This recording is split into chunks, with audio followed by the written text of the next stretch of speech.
tsikaritra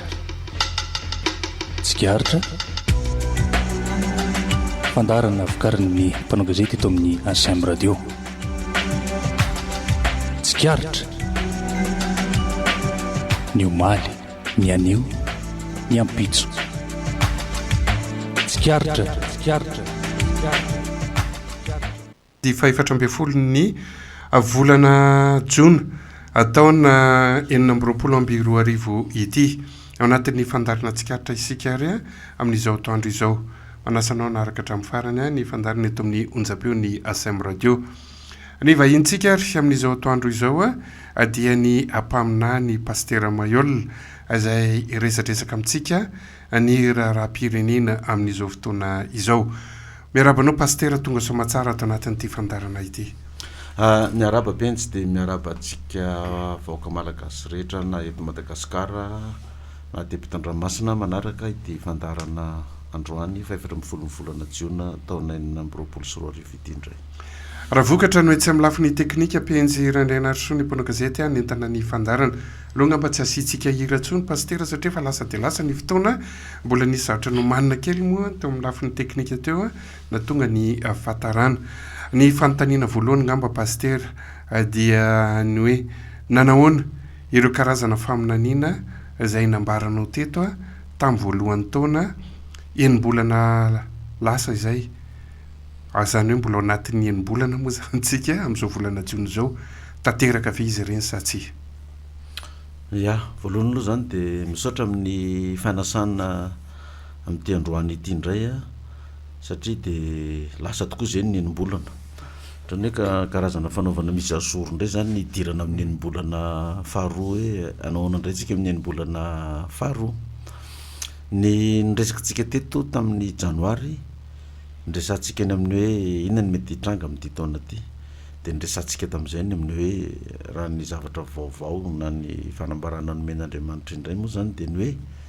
ho mafimafy ny toetra raha politika amin'ity taona ity satria isy vahiny ho avy eto Madagasikara dia ireo vahiny ireo tsy ho avy hitsangatsangana fa hiasa ary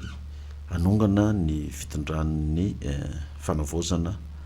izay vao avy nandresin'ny tolona tamin'ny taona 2024 iny. Dia tamin'ireny moa zany ohatrany mahazatra ihany dia be da be ny olona no teny indray aminany sandoka indray Mayol miretirety indray aiza koa ny isy an'izany fa mampiorory vahoaka fotsiny io, sambory ihany io, gadrao ihany io fa tsy mpaminany sandoka. Dia inona ny zavatra nitranga hitatsika fa ny fitondrana mihitsy no nanazava, nanamarina ny fisian'ilay vahiny tonga teto amintsika nikasany anonga-panjakana ary dia maro ny voasambotra niditra any am-ponja. Niditra teto vahiny zany tsy fantatra intsony hoe iza ilay vahiny fa ny fantatritsika dia hoe nisy vahiny rosianina tonga teto Madagasikara tondra fitaovam-piadiana nanamafy ny fiaraha-miasa amin'ny fitondram-panjakana hiaro ny fanjakana malagasy nampiovana maramila gasy. Tonga koa ny frantsay tonga eto Madagasikara koa tondra maramila nampiofana maramila gasy. Zany hoe firenena roa zany samy mampiofana maramila gasy fa ny gasy ampiofanina tsy iray fa samy hafa. Hafa ny gasy nampiofaniny rosianina, hafa ny gasy nampiofaniny frantsay. Ary dia maro moa zany ireo plaza vaovao vahiny nanamarina zay faminaniana zay fa nisy tokoa zay teto Madagasikara fa sainginy tsy tanteraka zany ilay izy. Ao anatin'ny izay karazana faminaniana zay nambaranao tamin'ny fiandohan'ny taona, misy faminaniana vaovao ve hitanao sa iresaka ny kajikajy politika, analizy politika misy amin'izao fotoana izao?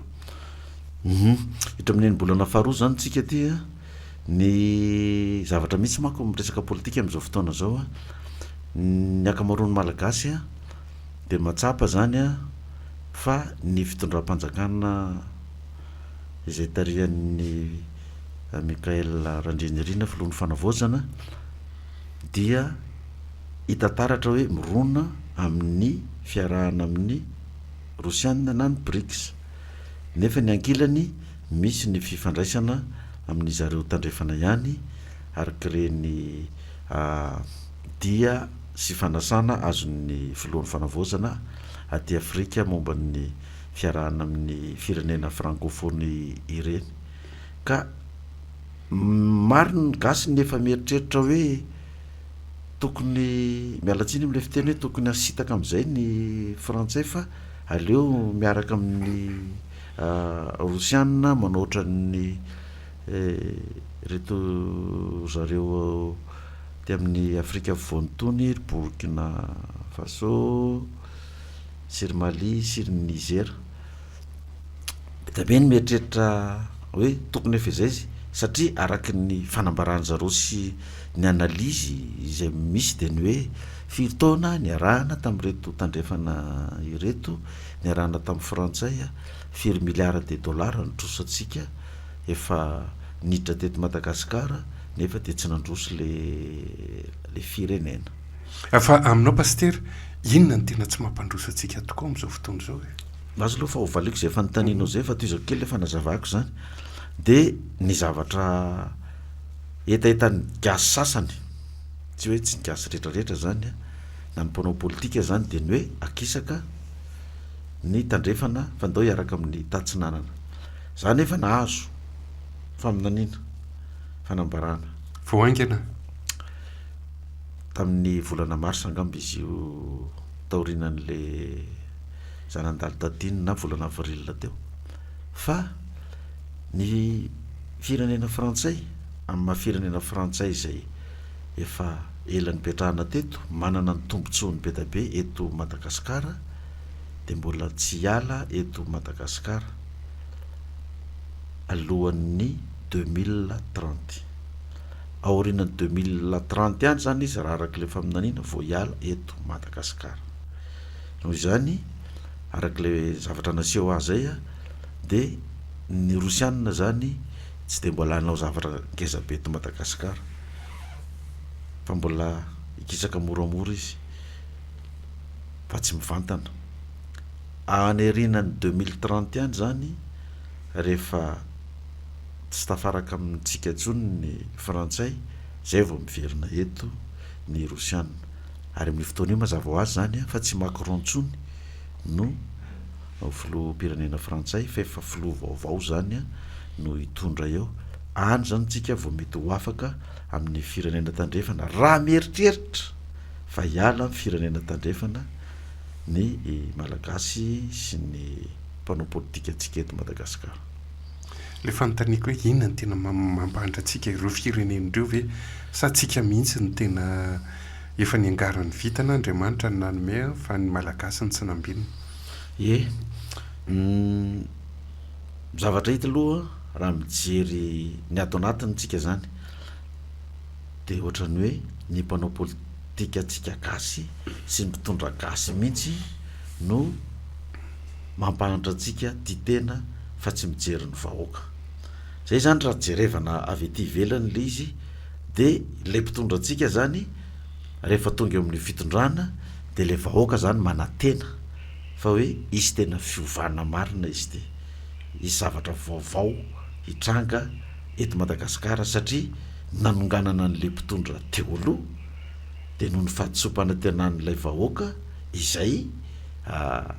natao niandra taminy vokatry ny nataony le mpitondra zany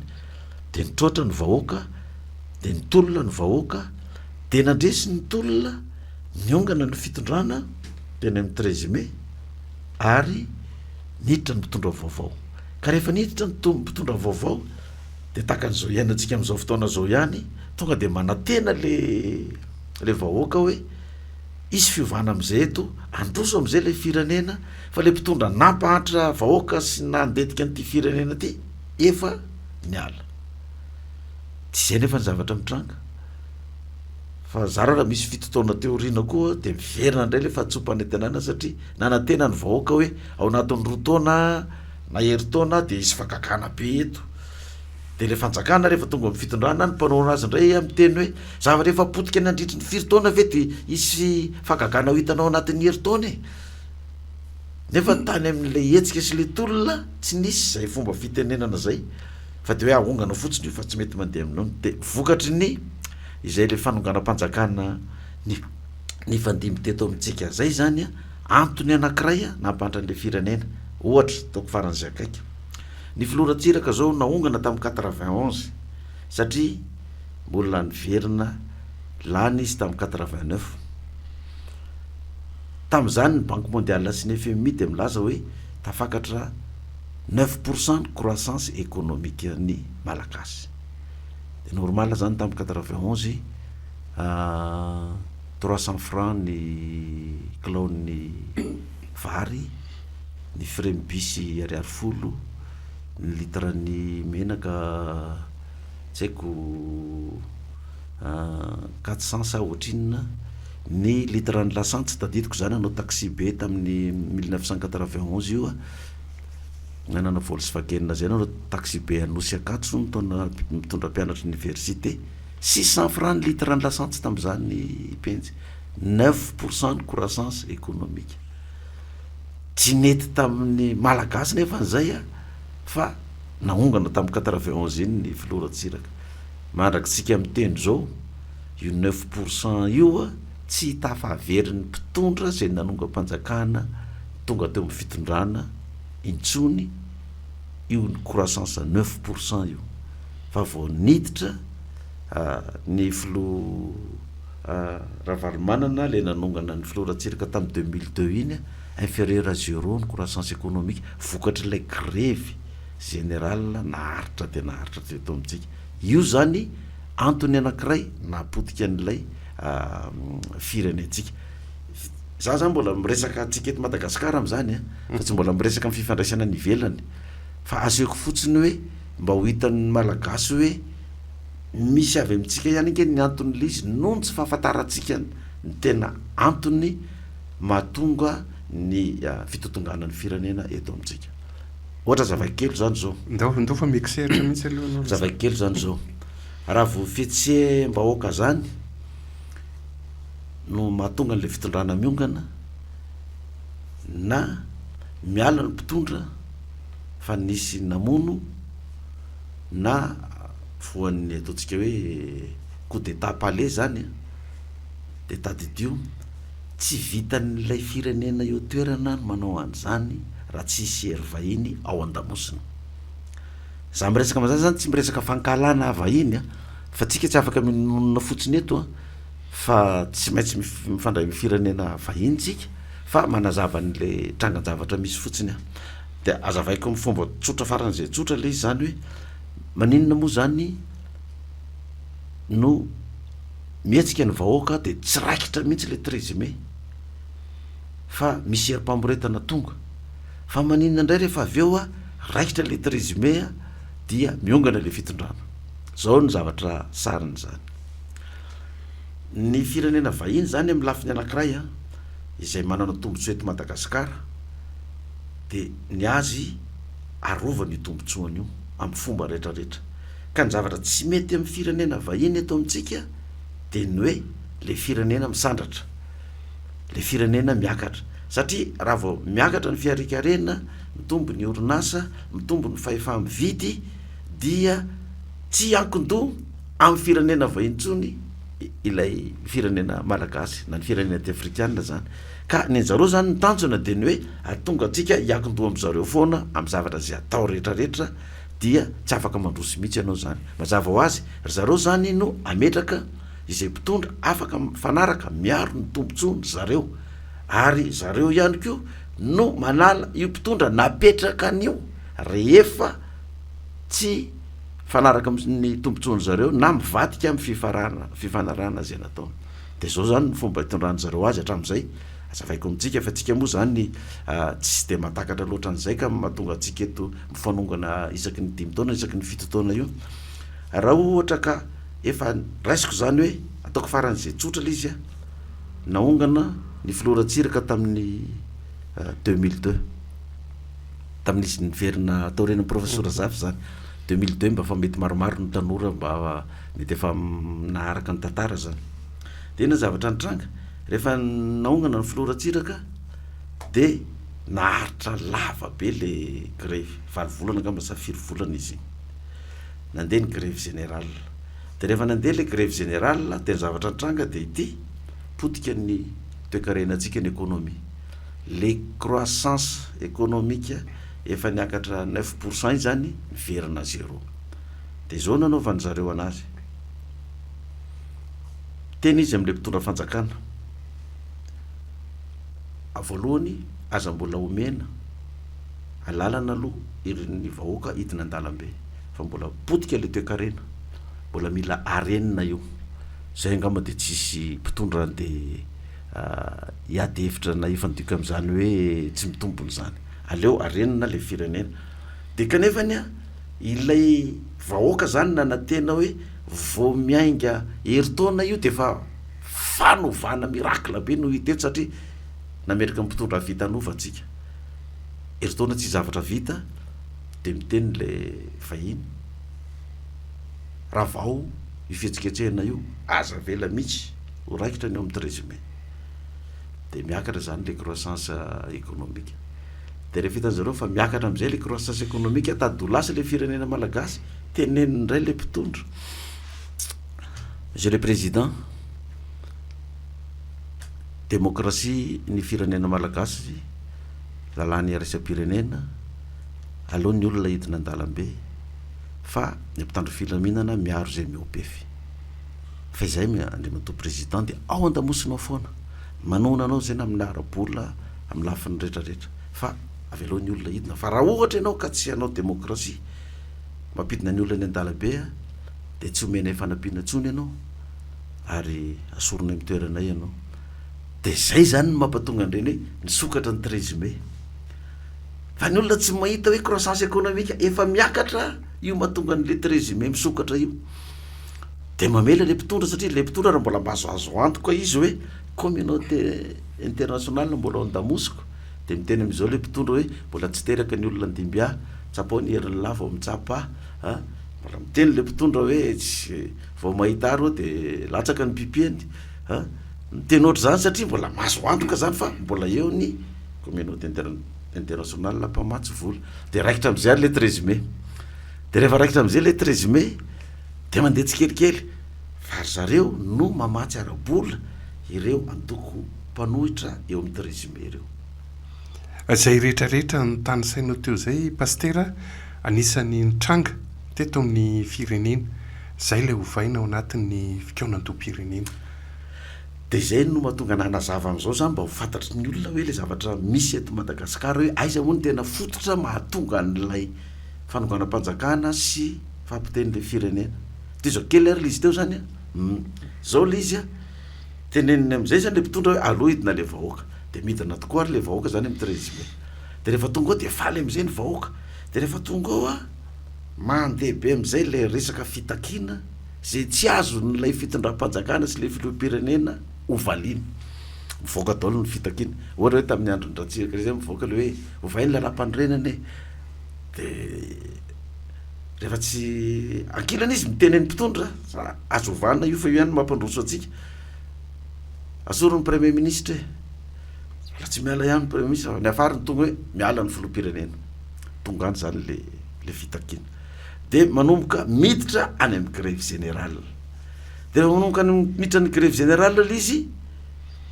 rehefa iny mbola miteny hoe zao ny démocratie zao eran-tany fa azataitra amin'io ianao mais matanjaka am'izay le grève générale potika am'izay le toekarena efa midina le croissance économique zany tonga any am'y 0 teneniny am'izay le filoham-pirenena sy ny ary am'le antoko-panohatra zay zareo no mamatsy volanazy hoe miala ianao fa tsy tafavoaka tsony de le filoham-pirenena miteny hoe za tsy ala fa alohany de fifidianana tsy anatin'ny fifidianana ane zao hoe aloha naraka ny lalam-pandrenana sy ny sisa porosian'ndray le aty amin'ny mpanohatra io tsy miala raha tsy hoentina any am'izao ndrosy hoeto any am'izao ndrosy ny olona de mitifitra io miala io de iny tokony reto tonga any am'zaonrozy mpitondra fafarany ko tandremo fa tondra ty am'zaonrozy reo a lalàny raisam-pirenena raha vo miditra zaonrozy azo tifirina erovanao tena aza matahotra any am'za fa zay mbola andamosinao tsony raikitra am'izay le fitifirana sinsisa teneniny am'izay le mpitondra alohanao miala fa tsy voafehitsony le toejavatra de mialokalokoa aty aminay a aty velany aty ny firenena andehananao a zay ihany mikarakaranao sy ny ankonanao fa tsy maintsy arovana ny ainao sy ny vady aman-janako ao de ny tokoa le filoham-pirenena zany lasa milefa tokoa satria misy le raha mandrika tsy voafehitsony de miditra le mpitondra vaovao nefany a kesy vita ny idirany mpitondra vaovao io ny vahoaka nefa manatena hoe miditra le mpitondra vaovao manga am'izay ny lanitra de io le mpitondra vaovao zany eo andray a de ohatra zay ihany le formule zay foana zany miverina raha mbola vao manomboka heritaona roa taona mbola tsy miditra ny kitapom-bola ny mpamatsy vola mila vola miditra amin'ny fanjakana andoavana ny trosany oka zay azavantsika tsara pastera ianao koa zany zao rehefa hiditra eo sahirana ohatr'izay raha ohatra ka hoe misy fihetsehana ohatra ny nisy hatramin'izay hoe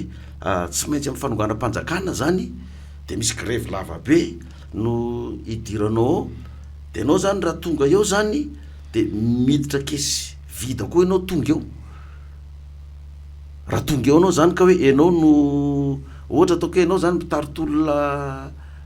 amin'io fihetsiketsehana io de tonga mifitondrany ianao zany a de io nefany a lavabe io fotoana io vao maongana le mpitondra anao satria ny mpitondra tsy manaiky hoasoronao moramora zany ny fitondrana teo ny aingana be mihitsy ny nanongana anazy tamin'ny hetsi-bahoaka fito taona ny mpitondra teo a fa tsy vetivety zany fito taona izy fa ny hetsi-bahoaka tamin'ny fadimy ambiroapolo volana septambra fa ny hetsi-bahoaka tsy tamin'ny dimy ambiroapolo septambra ny nanomboka efa piry ny hetsi-bahoaka nandeha tao tamin'ny élection 2023 ary de mbola nisy reny hetsika fotsy natao reny a fa tsy vonganao le fitondrany zany hoe le za aloha zany tsy manometsiny firenena vahiny a ary tsy fankalana vahiny teneniko an'izany fa zao ny vahiny mitady tombotsoa ho an'ny fireneny ko izy de tsy maintsy miaro ny tombotsoa io izy satria ny tombotsony aty aminao dika an'zany raha vao mikitikitika ny tombotsony ianao de zay hitatsika inge zao rahatsika ohatra hoe ny amerikanina zao e kitikitika ny tombotsony amerikanina ny président Saddam Hussein resaka pétrole iny nanaovany azy kitikitika ny tombotsony amerikanina koa i Kadhafi amisaky anao États-Unis d'Afrique aty koa sy resaka pétrole iny koa ny nanaovany azy io hitatsika io koa Iran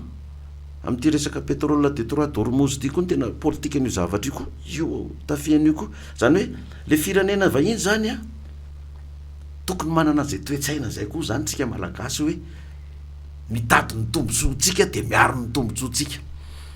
fa ny problème tsika tsy afaka manao an'izay satria atody miady am'mambato zay le fanontaniako teo le hoe anaovana le fikaonandoam-pirenena ametrahana ny rafitra rehetra hitondrana ny tany sy ny fanjakana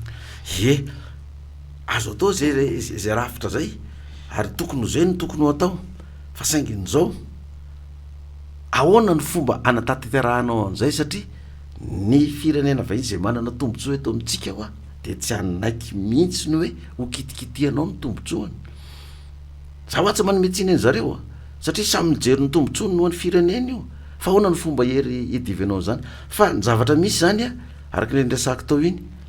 tsy mety amin'ny firenena vahiny ny androsoatsika izay azahoan'ny tombotsoa manaiky azay ve nefa ianao a raha ianao ny tafapetraka eo satria faminaninao tsy maintsy ho tafapetraka eo ianao ka zany aloha tena lazaiko za tsy hizesy tam'zany zany tsy vitanao amin'ny fahendrenao maololanao zany fa vita amin'inona izy io iherin'Andriamanitra ny miditra am'zany vao mahavita an'izany ianao fa meko santionany fotsiny nketsika hoe inona ny antony mampahatra atsika fa efa mivoaka amin'ny tambajotra maro any moa izy ity zany fa mety betapeny tsy mahafantatra fa zao ny fomba fiarovan'ny zareo vahiny ny tombotsony amin'ny aty Afrika aty amin'ny firenena misy atsika de enoiny de jerevo na marina na diso ny zavatra ny tenen'ny ty vazaha anankiray ty fa izy mitenen'io zany tena izy zao ny fomba irovantsika ny tombotsoantsika any Afrika zany de mba iarahantsika mihaino kely izy a de samitsika raha azo atao raisy feo lizy de mba kanaonaoty zany hoe zao ny fomba fiarovany vahiny ny tombontsoany aty amintsika de normal ny azy satria miaro ny tombontsoan'ny firenena izy ireo tombontsoa azo ty ireo de ampiadan'ny fireneny de alohany any de fasantsika anazy a ny malagasy zany any afrikanina tonga ny ivelany any de zao mba ataondry zareo satria tsika efa tsy migoka ny arem-pirenetsika any Madagasikara tsy mba mahazo profit na tombony am'izany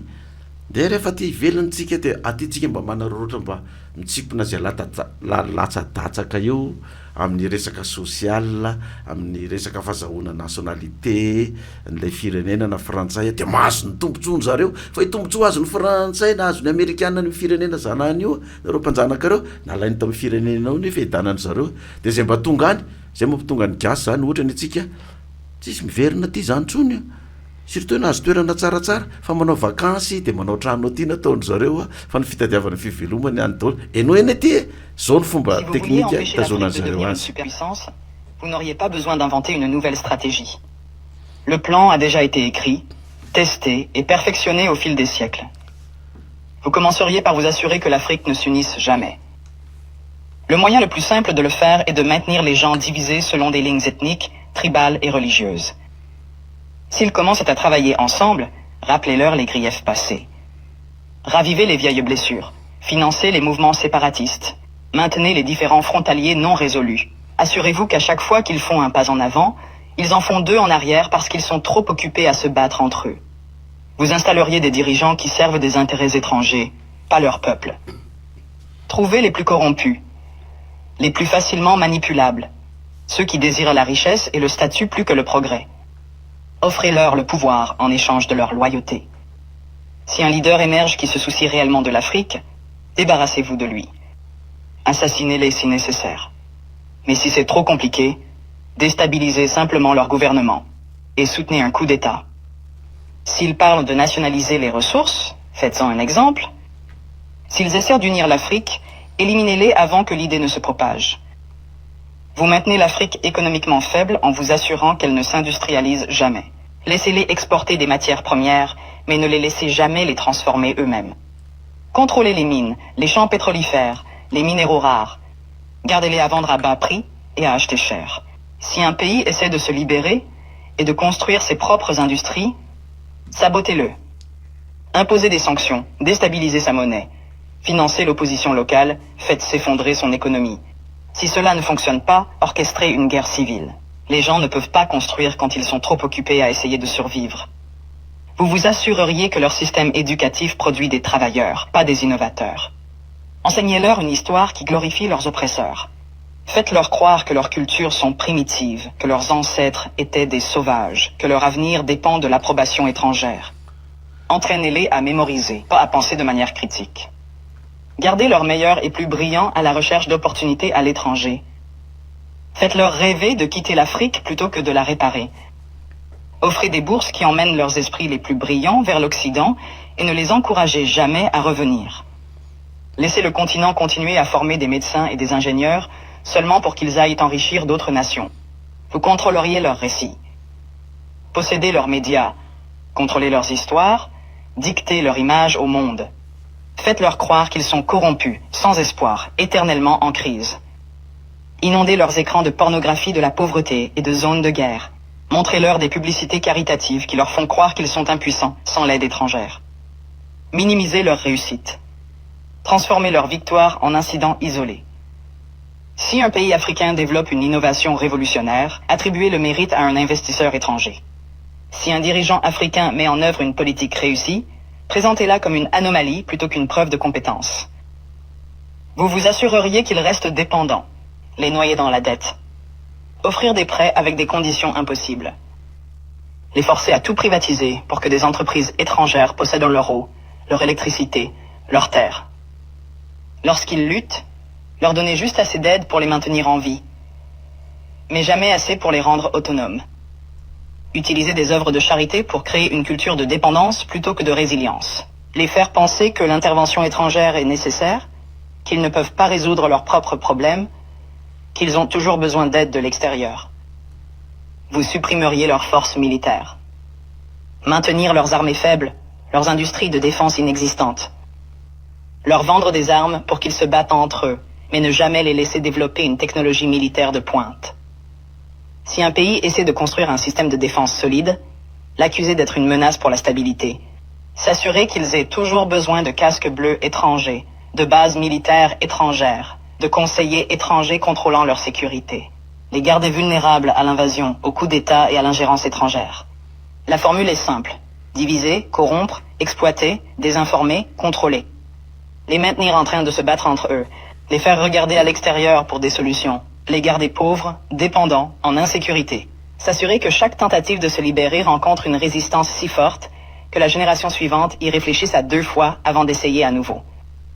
Ce n'est pas une théorie, c'est l'histoire. La vraie question n'est pas comment empêcher l'Afrique de devenir une superpuissance.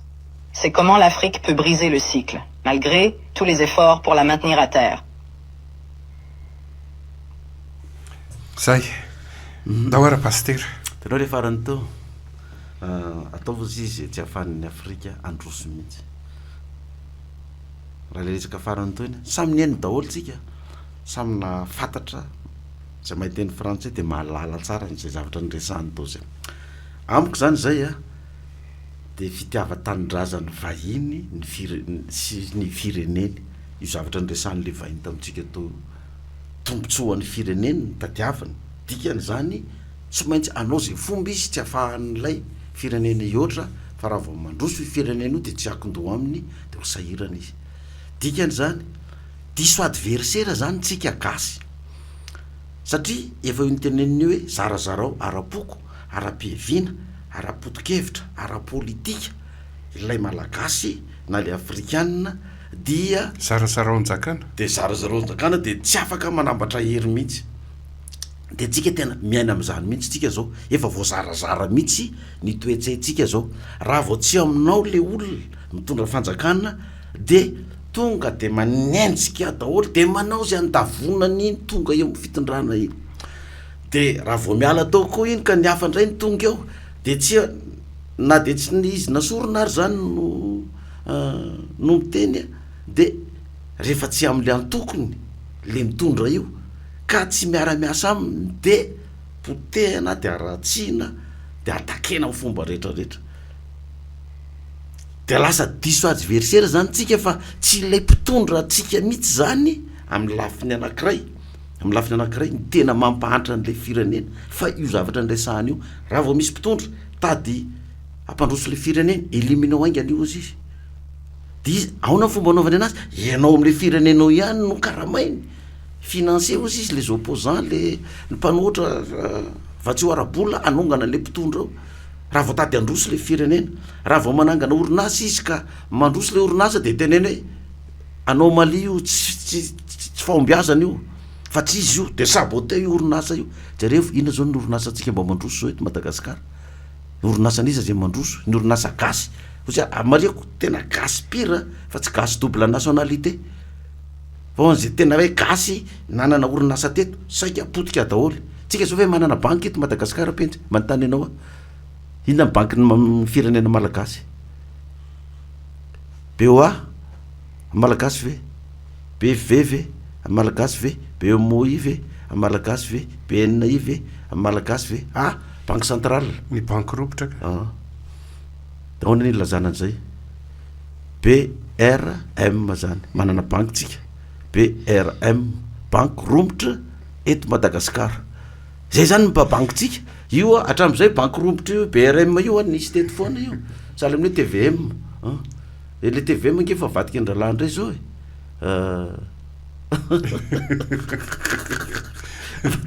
mahita atao le gasy mahita atao mihitsy le gasy lazay fa tery vai manta le TVM zany efa mifoanany mantsy ateto aloha zany moa fa efa mifoanana zany fa zavatra salama zany no misy mampatonga an'le firenena ty Afrika mahantra io zavatra nyresahan'le vazaha tao io averikoa tombotsony ny azo norovany de meny toromarika daholo ny mpiray-tanindrazana aminy zao nataotsika contrôler ozy izy ny arenakibony tanindreo azavela zareo mihitsy ny fe azy raha manondrana izy dia tsy azo ataony manao produit fini fa borito no alefaso tsy maintsy aondrany de le filohampanjakana itsika o izy mametraka anazy fa raha vao mitady ioatra ny zavatra napetrakytsika izy de aongatsika atao ihany ko raha vao tady ampandrosony fiana izy de aongatsika de dikan'izay zany raha tsy matrinjo an'izay ny masiny malagasy rehetra de diso adversera foana anao fa zay olona hitanao tady isondra tonga am'le fitondrana de zay anapotika an'iny foana no ataona zary mbola tsy tonga am'y fitondrana zao efa ofa variraraka nefa za mbola tsy nitondra de fa atahorana ane zany hoe sao de anao zavatra lay zalahy ty fa andaotsika anakarama olona tonga de anaratsy anapotipotika an'io a mba tsy atongoavan'io ao ko fa raha zavatra resahan'io ohatra ny tsy olona corrompu olona mbola tsy nanondro aiza ny herin'andriamanitra aminao am'izay pastera ianao mantsy mpanao fagagana mpaminany tsy mipetraka aminao nga le herin'andriamanitra hoe rehefa tonga eo anao a mahazo vahana ty amiko le hery izay tsy takatra ny sain'olombelona za aloha de tena milaza aminao raha tsy andriamanitra mihitsy miaro ny olona zay mipetraka eo fa le am'izao tsisy miaro zany ny andriamanitra raha ohatra ka narovan'andriamanitra nke le mpitondra fandimby teo fa nandresen'io mpiandry eny mpitondra am'izao ka zany ke tsy milaza n'le mpiandry am'izao fotoana zao aloha fa le teo aloha zany mbola resahako fa na ity fitondrana am'izao fotoana ty zao koa ahoana moa zany nanoeran'ity fitondrana ty an'izany zavatra nyresahan'le vazaha reo teo zany ary raha ohatra ka nyherin'ny tena noentiny ady am'izany fa tsy nyherin'andriamanitra noentiny miatrika an'izany tsy tafavoakanao io tsy afaka amin'io hery io tena ravy be ngely raha nenotsika tsara ny zavatra nyresahany tao raha misy lidera ozy izy misy souci ampandrosan'ny Afrika élimineo izy directement ozy izy mialatsiny le fiteny danja be ne zany fa pastera tsika ve tsy afaka manao ohatra ny Ibrahim Traoré ny eto amintsika reny zao kapiteny afaka mametraka ny hoe zao ny hitondrana ny firenenay mandroaka ny vahiny zay iveriny fa namotika ny firenena de zay le fa aminanina azoko tao tsy mbola voarokanao am'izao io ary tsy ho afaka ao moramora eto ny vahiny fa araky lazaiko tao hoe partir ny 2030 ihany fa mety ho tonga am'izany ianao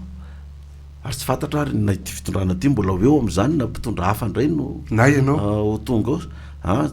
za zange tsy de manilo ho tonga am'izany penjy tena tsoroko aminao izy fa tsy morana io zary mbola tsy tonga ao zao fa fanoerana mafy takan'inona mihitsy io guerre spirituelle io ady ara-panahy io zany mba hitraritinao le zavatra nyteneniny teo tadava izy mpitondra tena corrompu no apetraka amin'ny fitondrana satria iny moramora kokoa iarovany zareo ny areny sy ny tombotsony mpitondra corrompu de anao zany raha vo olona ka tsy corrompu zany ianao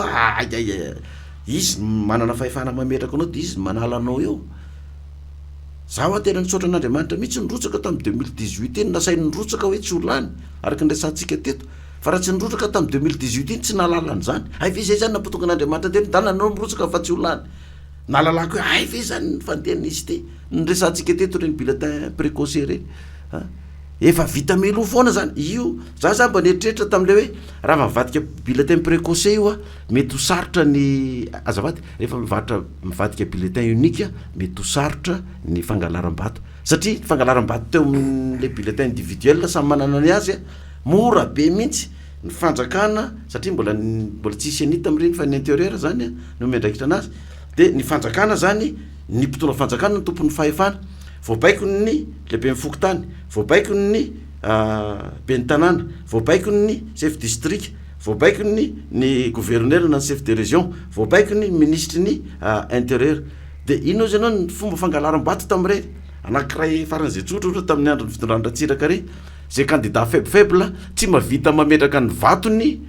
any amin'ny bureau de vote faran'izay lavitra rehetrarehetra any de any tsisy vato afatsy ny vaton'ny arema ihany zany de le mpanentana zany ny teny hoe raha ohatra ka tsy tianao ratsiraka de avadio ny vato mandrotsaka azy eo fa raha tianao izy de ataovy ty fasy ty no arotsaka ao de io vato mpifidianana io ndray nefany rehefa miakatra zany io vato mpifidianana io ataontsika hoe tonga amin'ny district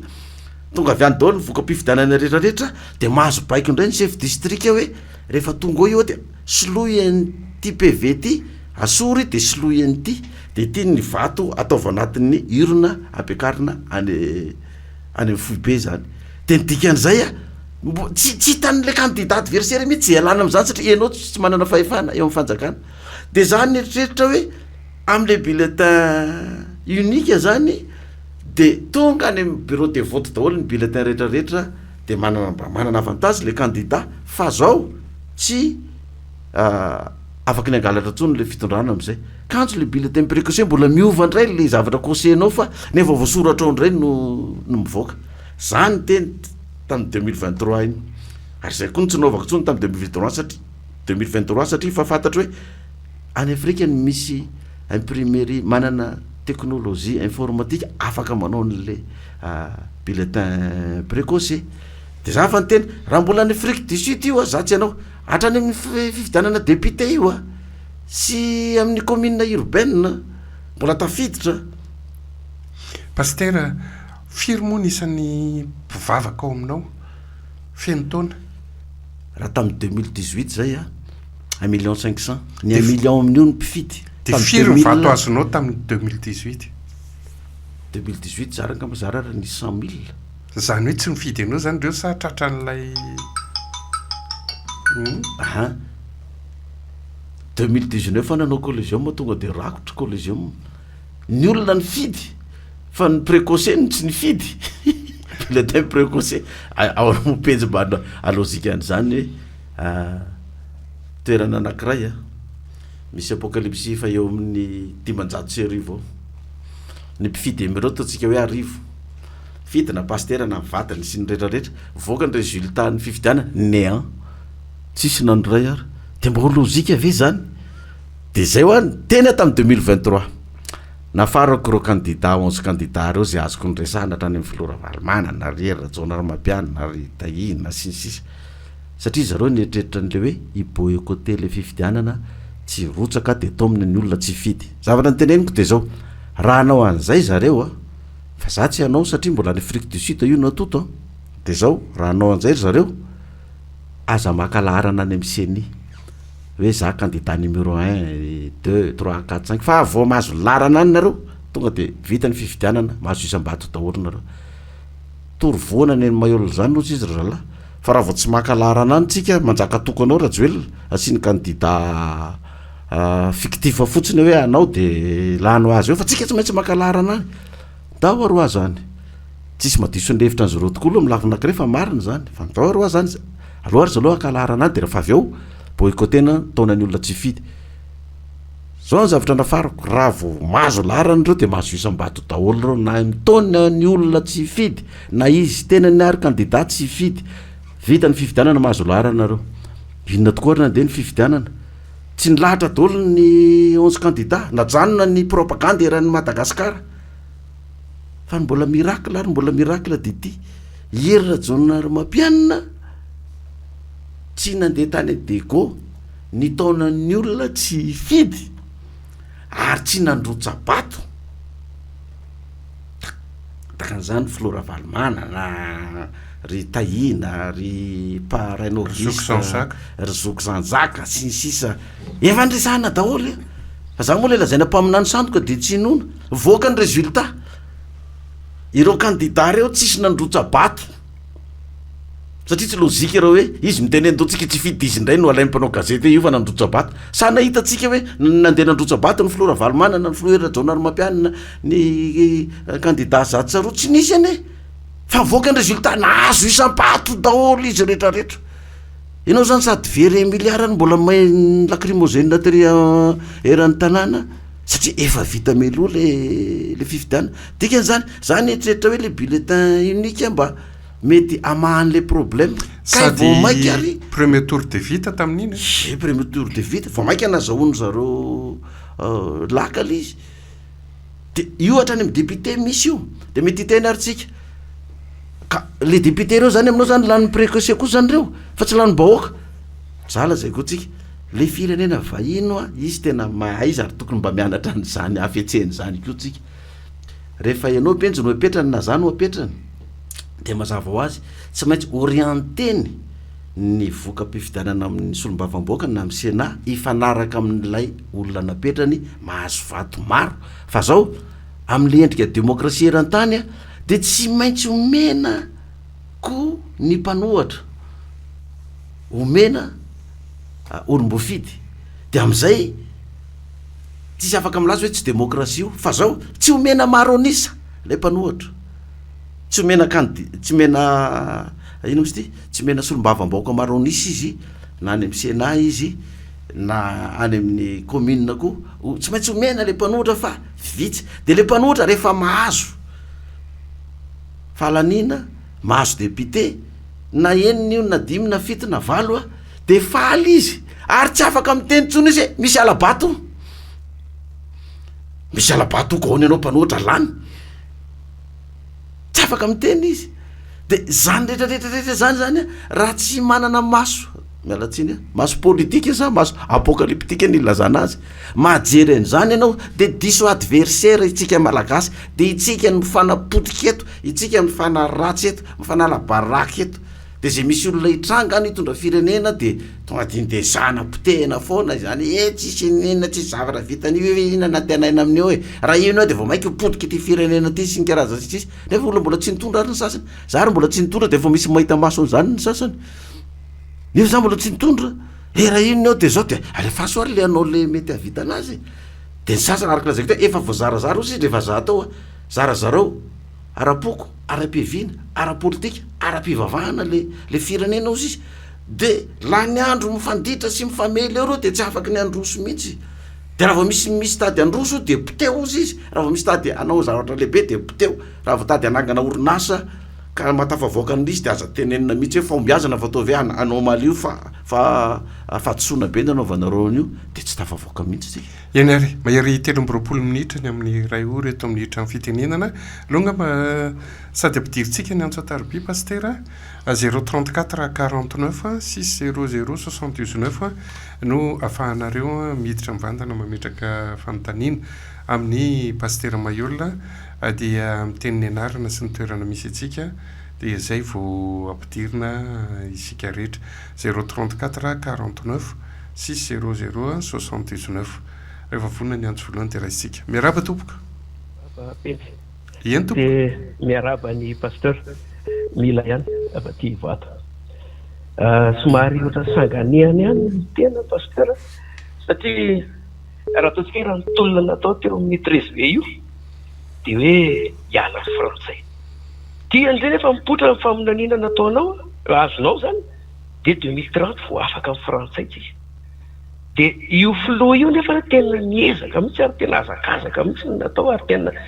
ranomaso ny tsikeritry malagasy ny tsofoan'ny colonel io niaraka tamin'ny miaramila na de nanavitra avoaka malagasy de nefa ne tamin'izany fotoana zany natao amin'ny 13 mera de napetraka daholo tena vonona anao azosony ana rehetra de nataontsika misy androm-panjakana be lehibe moa tamin'izany no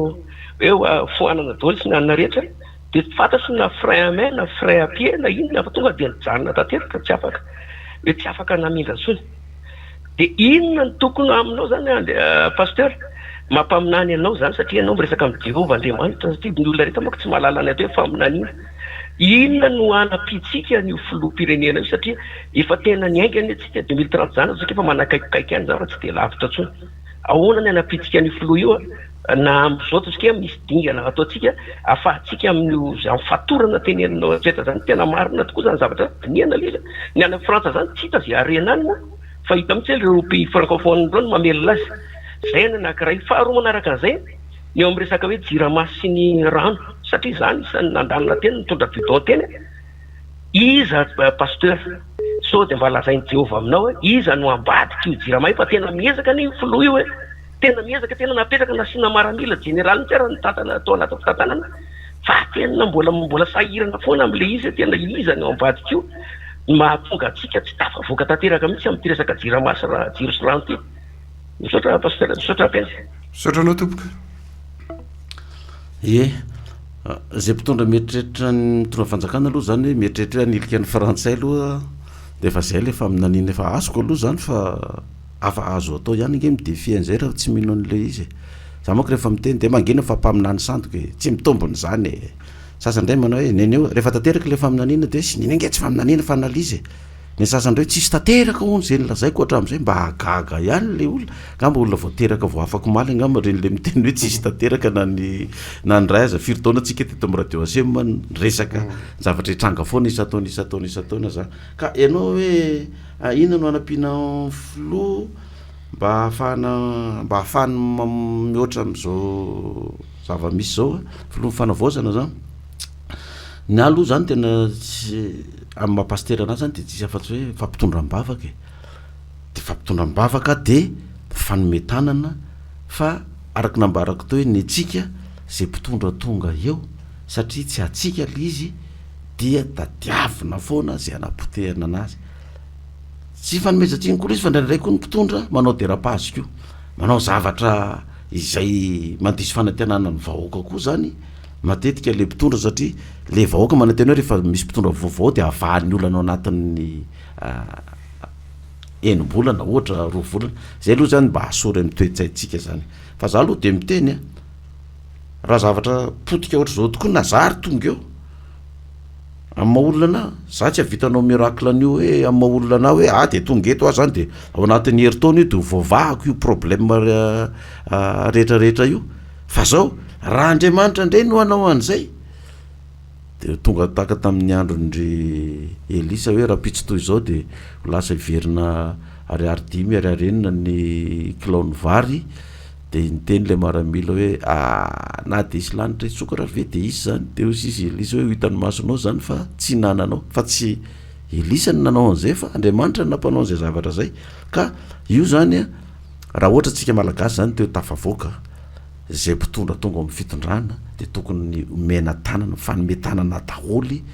miaraka manarin'le firenena fa raha mbola zay tonga ao no mpitehtsika de miverina foana io jirama ozy izy ianao inona ny voana am'ty jirama sinsisa ty tsika inge zao efa miakindò tanteraka ny jirama am'ireo le mpamanofa gropy sy ireo mpamatsy gazoalina tsy pétrole gazoalin'ireo jirama reo miakindò-tsika zany de zao zay mpitondra tady ikitikitika an'io de vitan'zareo reo no manao ankivy anao amin'io bloqueny daholo io rehetrarehetra io de tapaka ny jiro tsisy ny lasantsy tsisy ny gazoalina de raha pitsy le mpitondra de miongana raisitsika ny antso manaraka miaraba tompoka miaraba tompoko miaravony pasteur Gonzivato za aloha tena ataoko mahitsy pasteur za tsy mihino faminaniana ara-politika ary za tsy manaiky mihitsy hoe ny fahefana politika de avy amin'Andriamanitra fa Hitler nazy fahefana politika fa tsy Andriamanitra nomeny satria Hitler nanapoaka ny 10e guerre mondiale za tsy mihino ohatr'izany mihitsy ne fa analyse nataonao io manao analyse politique ianao de manao analyse géopolitique géostratégique ianao de zay nilazanao tsy ekeko nilazanao fa naongana tsika tamin'ny 2002 crise post-électorale iny pasteur fa zaovana le zavatra ny PIB tsika tamin'ny 2001 à 5,1% ngam'izay fa nanako atao le chiffre rehetrarehetra fa tsy 9 zany ekeko hoe miakatra toeranantsika de misy crise politique eto ka isika nge baiko ny banque mondiale sy ny FMI ny anatako mahitsy mihitsy nanomboka tamin'ny 1982 tsika nisy atao anatin'ny fiaraha-miasan'ny banque mondiale sy ny FMI ny mpitondra teto rehetrarehetra de ampanatanteraka fotsiny any baiko ny banque mondiale sy ny FMI ary ny ao ambadiky ny FMI indrindra fa ny FMI de ny frantsay teo natao ikadity tsara fa io izy anao teo tsika tsy manana banque tsony ka niterena ngena nao an'iny privatiser daholo rehetrarehetra io de privatisena hatramin'ny banque de tonga raha tsira nanatanteraka ny loi de privatisation fotsy ngena ataony teto de nasineny hoe ministère de la privatisation hoe za tena manaiky lena letanareo teo fa manan'iny amin'ny teny frantsay hoe azavela manondrana zavatra produit fini reo fa raha mbola izay ny ataon'ny mpitondra eto hoe manondrana produit brut ary za fantefazana Facebook foana hoe ajanony ny fanondranana matière première fa natafavoaka ny Maroc tamina resaka phosphate tsy navelany naondrana britsony phosphate natafavoaka ny izy mosty Rwanda tamina resaka zircon sa zirtanina iny tsy navelany naondrana britsony izy fa tonga de hodinany aminany natafavoaka ny Botswana tamina resaka émeraude tsy navelany naondrana fa tena za tsy efa vita ny ondrana ny itsika ny premier producteur mondial na safira fa inona ny vitatsika tamin'ny safira de itsika raha mbola manondrana ary zay raha mahasamanao zay mitondra eto hoe tsy mahazo manondrana matière première fa hodinetsy daholo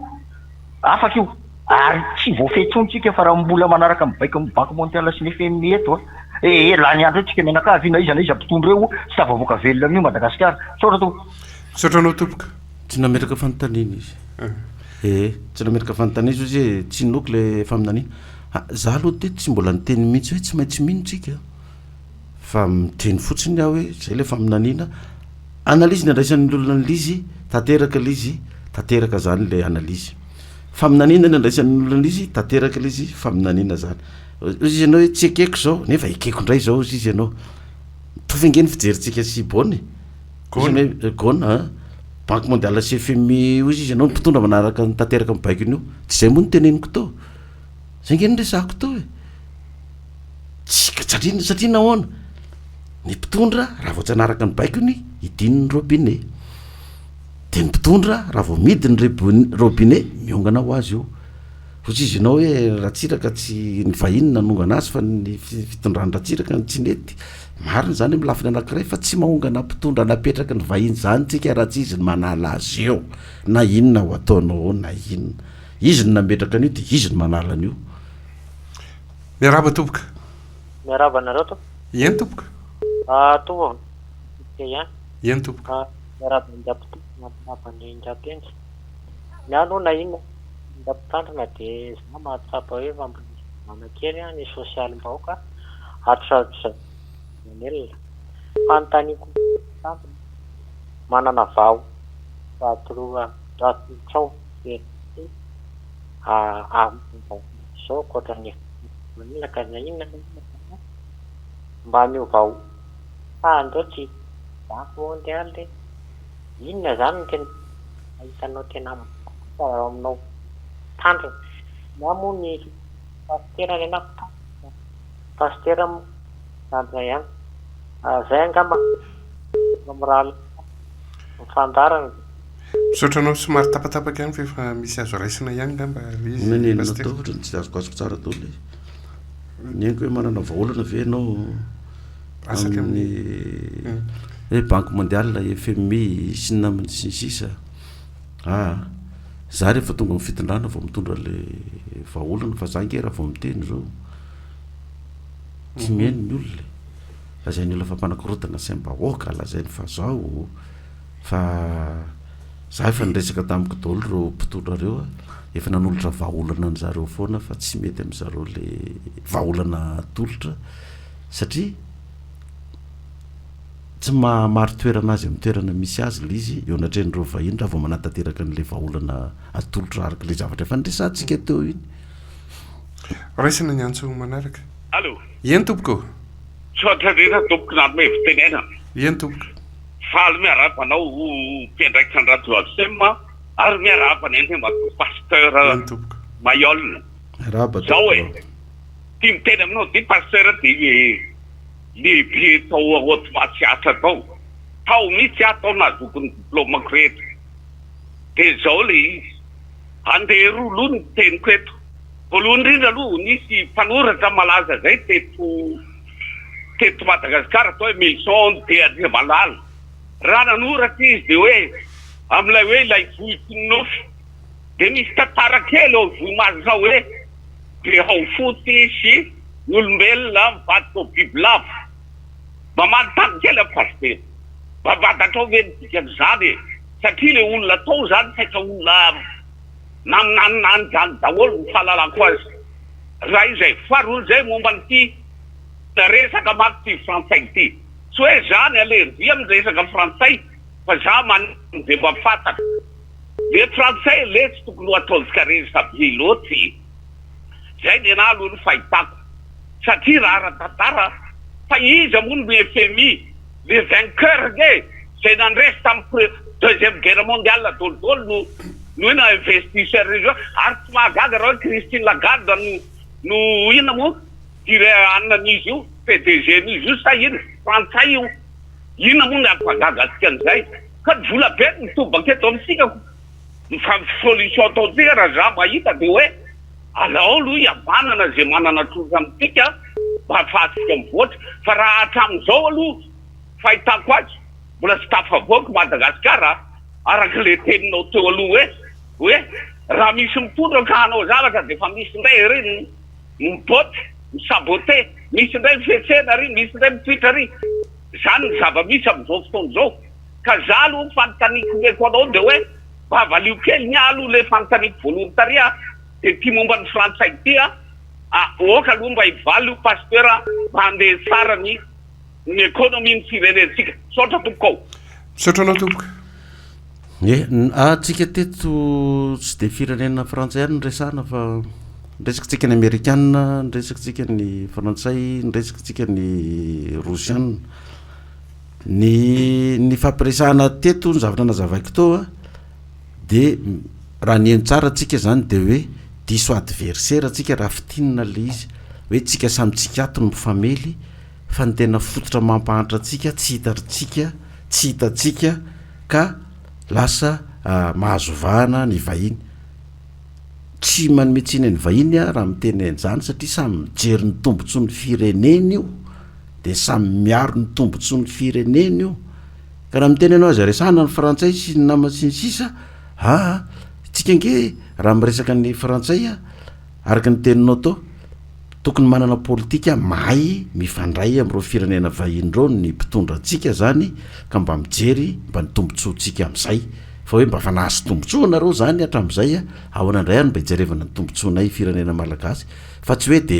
nenjareo foana ny tombontsoa zany fa ny tsika de miletika ety any tsika zany de mila mpitondra zany tsika mba afaka raha atao amin'ny resaka varitra mba mahay miady varitra mba mahay miady varitra hoe mba matiatiko zay hatram'izay nypolo taona zay fa mba aloha zay mba haka tombobaritra ndray mity de mba ifampizarana ny tombobaritra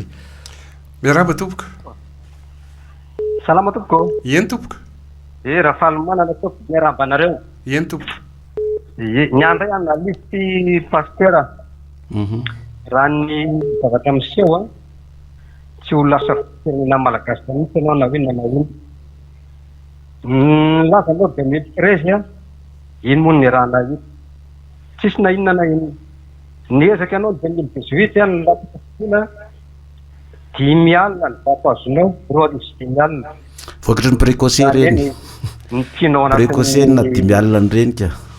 10 alina ny vato azonao tamin'iny ka azo tamin'ny précocé hoa iny ka tsy ho lasa filopirenena mihitsy anao fa resaka ka resaka ny ataonao faharoa manaraka zany tamin'ny janvier ny teny anao momba ny FFM nilaza ianao hoe tsy FFM satria fiangonana efatra ny fiangonana moa maro be tamitsika nefa ny tsara nefa ny lalam-panorenana malagasy no nametaka ny FFM ary fivondrona ambe erantany de manaiky ny FFM ka mahagagana fotapijerinao zary tsara ho fantatao fa ny telo ampahaefatry ny mpino kristianina eto Madagasikara de mpino ny FFM asa moa mahatonga anay tena hoe tsy FFM io misaotra tompoka misaotranao tompoka ozy izy raha mandreny teo hoe raha mifijery koa izy ianao de tsy ho lasa filoha mihitsy ianao tena miady ana aloha raha tsy lasa filoha tena misaotranao mihitsy nga verinao moramora koa mitondra an'io tena zarako ary tsy lasa filoha zange tamin'ny propagande mbola ny teny zay tsy fahay amin'ny mpanao politika aza mifidy pasteur za rery ny pasteur misy 5 reo tamin'ny 9 candidat mpanao politika daholo zay mbola tsy leo zay mbola tsy fahay amin'ny mpanao politika averenao ny mpanao politika ary zay koa mbola tsy nanaovako tamin'ny 2023 satria mbola nameko lalana hoe mbola tsy fahintsika mpanao politika io misy 13 ndray ny candidat mpanao politika misy afidianao tsy nanongo atsika ny mpanao politika tsy nanongo atsika tamin'ny 2023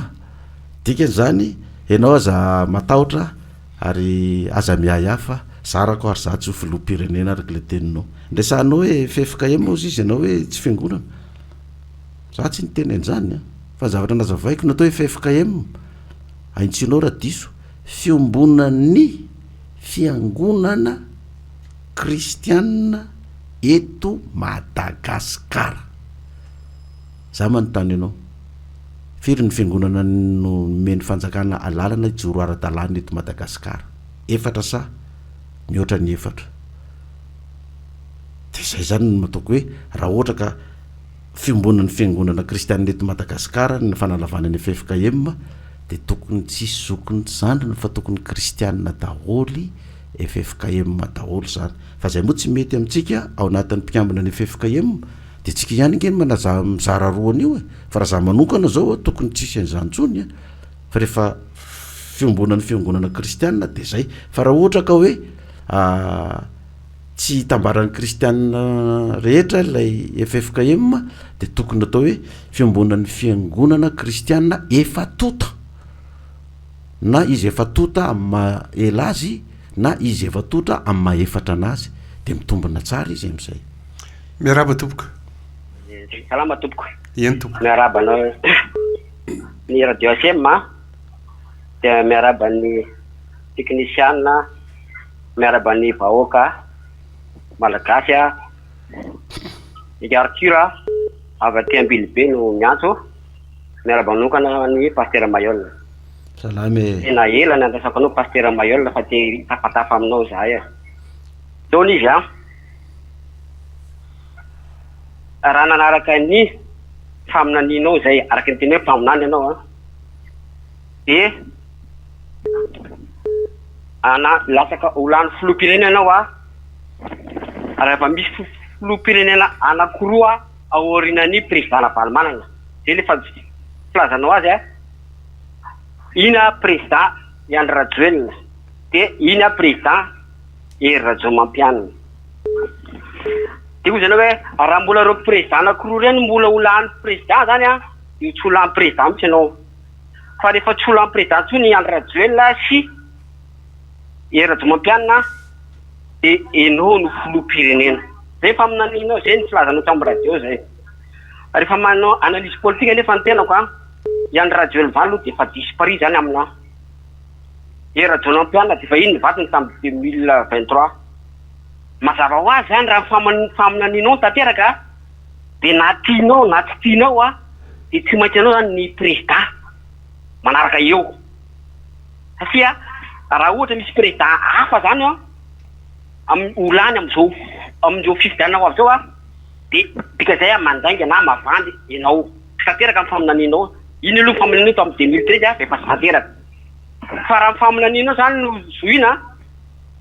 de tokony ianao ny président amizao manahaka zao satria araka ny fivolazako teo Iandry Rajoelina zany fa disparu zany amiko Hery Rajaomampianina fa tsy zany. Manaraka zay enga nefa olany président marina ianao fa raha ny fitantaranao azy de mety tsy akindroa andao firenena avy any ivelany ianao de izy anio ekinanao zany raha ohatra ka olany président anao mba anapitra an'ity firenena ity. Fa zay kosa pasteur Mayol raha tsy lany ianao amizao fifidianana zao de tena anisan'ny toravatra anao zay efa nandefa zay tamin'ny 2013. Makasitraka namana pesa sotra ny teknisianina sotra anao namana Arthur. De olona tsy lany président veranga de hotroana vato. Le olona nge matomba rotsaka fidina mba manana saina mba manana hevitra mba te-hampandroso an'le firenena de rehefa tsy lany izy zany de troana vato aky ianao maminany sandoko ako ianao nilaza zany faminanina zany hoe hoavy ianao sinsisa zay aloha de marina aloha zay tena marina mihitsy hoe zany teny an'izay hoe filoha roa aorinan'ny Ravalomanana de za raha le faminanina de tsika zany hatram'izao mbola roa taorinan'ny Ravalomanana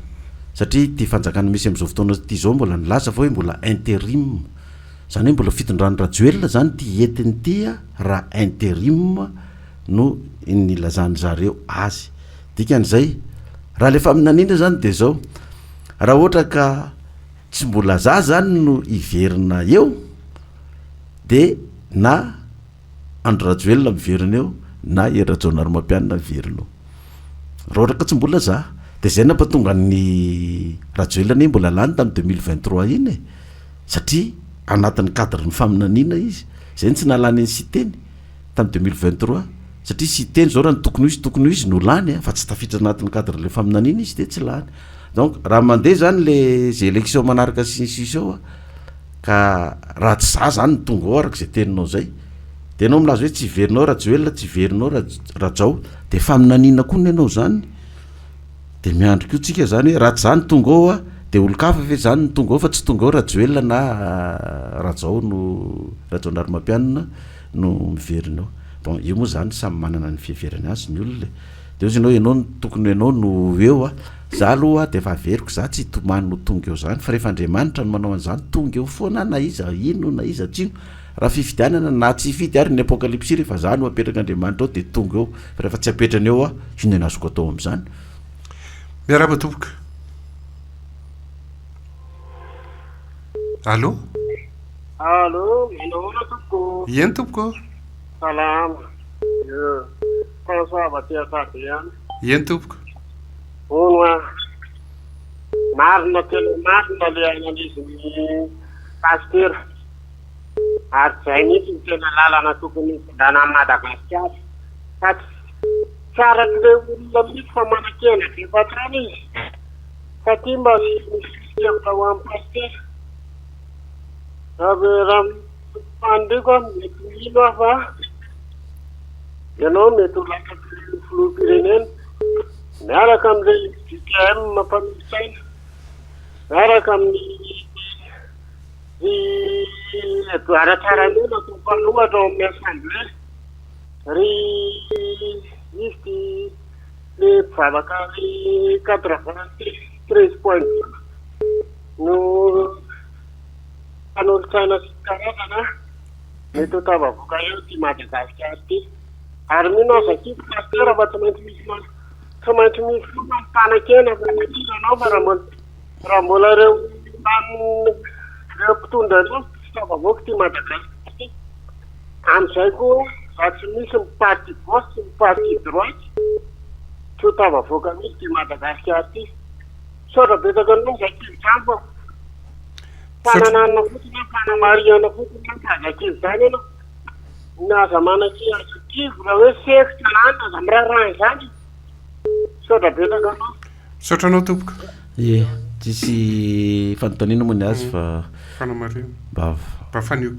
faneho-kevitra mba mampaheriko hoe tsy misy olona tiany olona zato isan-jato zany ary tsy misy olona ankalain'ny olona zato isan-jato zany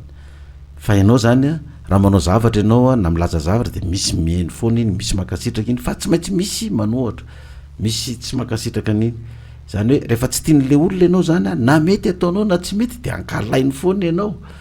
fa rehefa tiany indray ianao hoe na tsy mety ataonao na mety de tiany foana ianao zany de tokony mahay mihevitra an'izay koa ngentsika rehefa mamoaka hevitra za zao rehefa misy olona manohatra na manompanompa sy ny namany reny de lozika reny amiko satria hoe fa ngany olona rehetra ho tia anahy daholo ko raha misy olona milaza fa makasitraka na izy de lozika koa ny azy satria tsy ny olona rehetrarehetra koa ny ankasitraka na fa tsy hoe koriny hoe rehefa toerinao na opainao de tsy hanao ny zavatra ataoko na rehefa kasitrahanao de avela koa ny zavatra ataoko fa efa misy makasitraka fa mandrosy ihany ny diny antso manaraka ary miarahaba tompoka. Salama tompoko. Eny tompoko. Allô. Mba henonao e? Zao le izy ambany sainy mirabanareo amin'ny afenina. Allô. Mba henonao izy le miresaka aminay e? Raha koa tavaty anosy zato. Eny tompoko. Mirabany nareo amin'ny asema de mirabany pasteur. Salama e. Eny tompoko. Fantanina kely apetraka zany de hoe pasteur directeur militaire zay le oetiny zareo amin'izao sa intérim sa lalam-panorenana de zay zany mba fantanina kely mba apetraka monsieur Rakoto avy aty anisy zato. Misotranao e? Fantanina kely apetraka araka ny fahitany pasteur azy de directeur militaire le amin'izao sa intérim sa lalam-panorenana fa tsy le zavatra vidiny zareo miovaova be fa le tena fijerinao anazy zany mba notany kely azafady.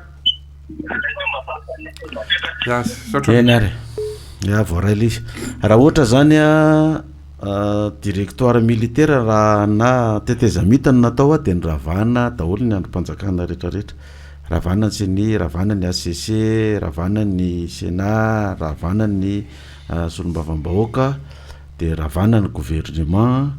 de ny mitondra ny tetezamita zany no manao rafitra vaovao hitondra an'izy ka tsy zay tsika fa mbola eo ny seny soloana fotsiny fa tsy ny ravana mbola eo ny solombavam-bahoaka ny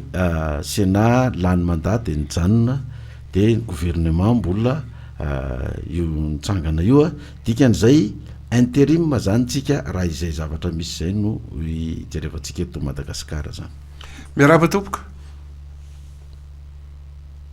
Allô? Tapaka. Iny ary 034 49 600 79 no afahanareo miditra ao mbola tsy ao iny ary toizy-kely mandra-pahatonga le anna pasteur. Ie ny fitondrana am'izao zany tena mbola na ny mpitondra nge nanamarina zany hoe ny filohan'ny solombavam-bahoaka Andriamatoa sy teny-drandrina Solo tena nanizingiziny hoe intérim. Miarahaba tompoko. Mamena antsikely asafady ary ty rambiny be ty hoe fantena tiako apetraka hoe namana pasteur Mayol inao tamin'izay mpitondra nanomboka tamin'izay nitenenina zay tanomboka tamin'ny androny ratsiraka hoanao a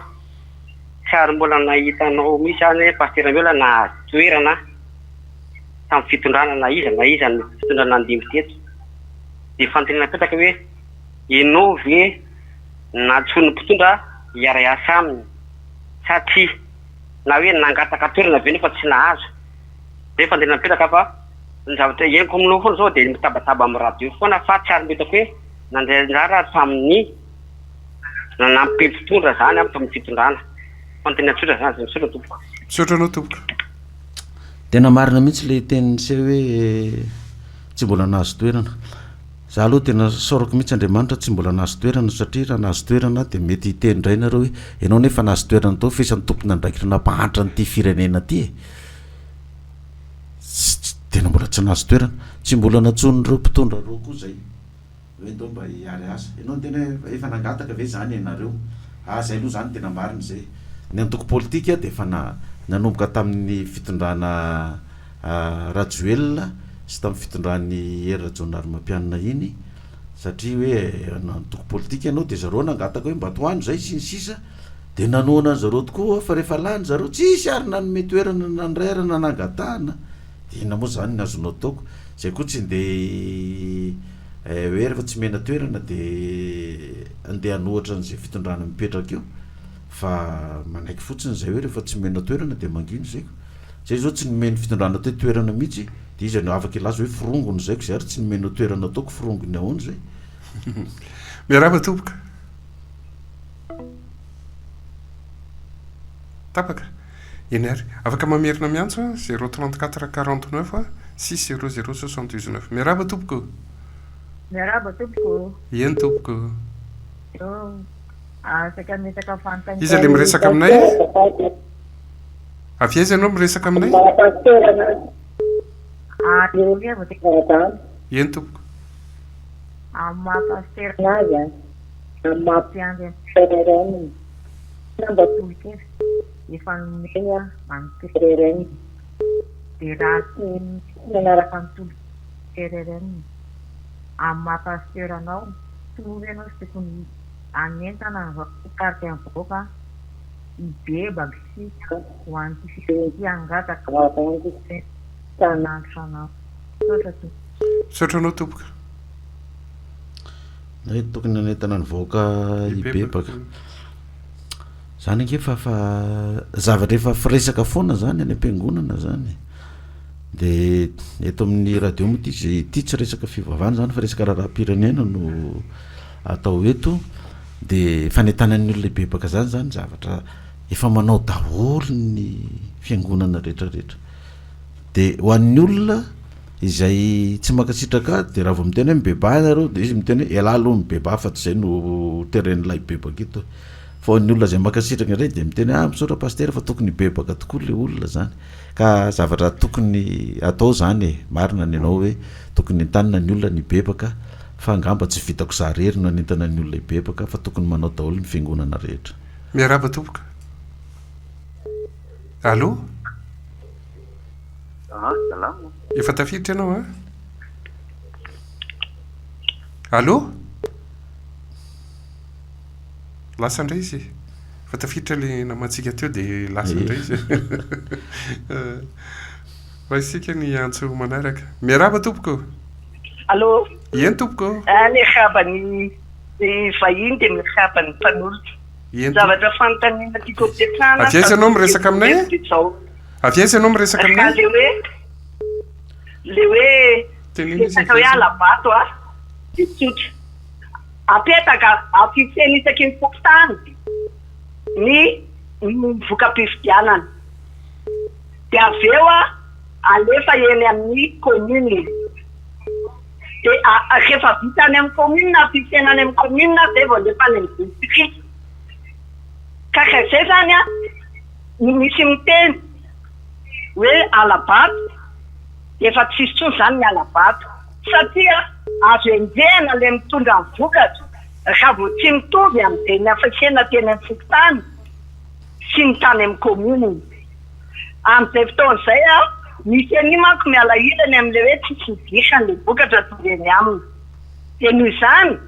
reo le mitondra ny vokatra makany amin'ny seny zany no tokony torina gadraina satria manodikodina ny safidy-bahoaka de za koa zany torevitra mekanao pasteur aza miteny an'le hoe faminaniny fa teneny fotsiny hoe analizy satria le faminaninao nan'olona jenitsilitsa mahay an'le faminaninao manao analizy de hitany daholo le zavatra lazainao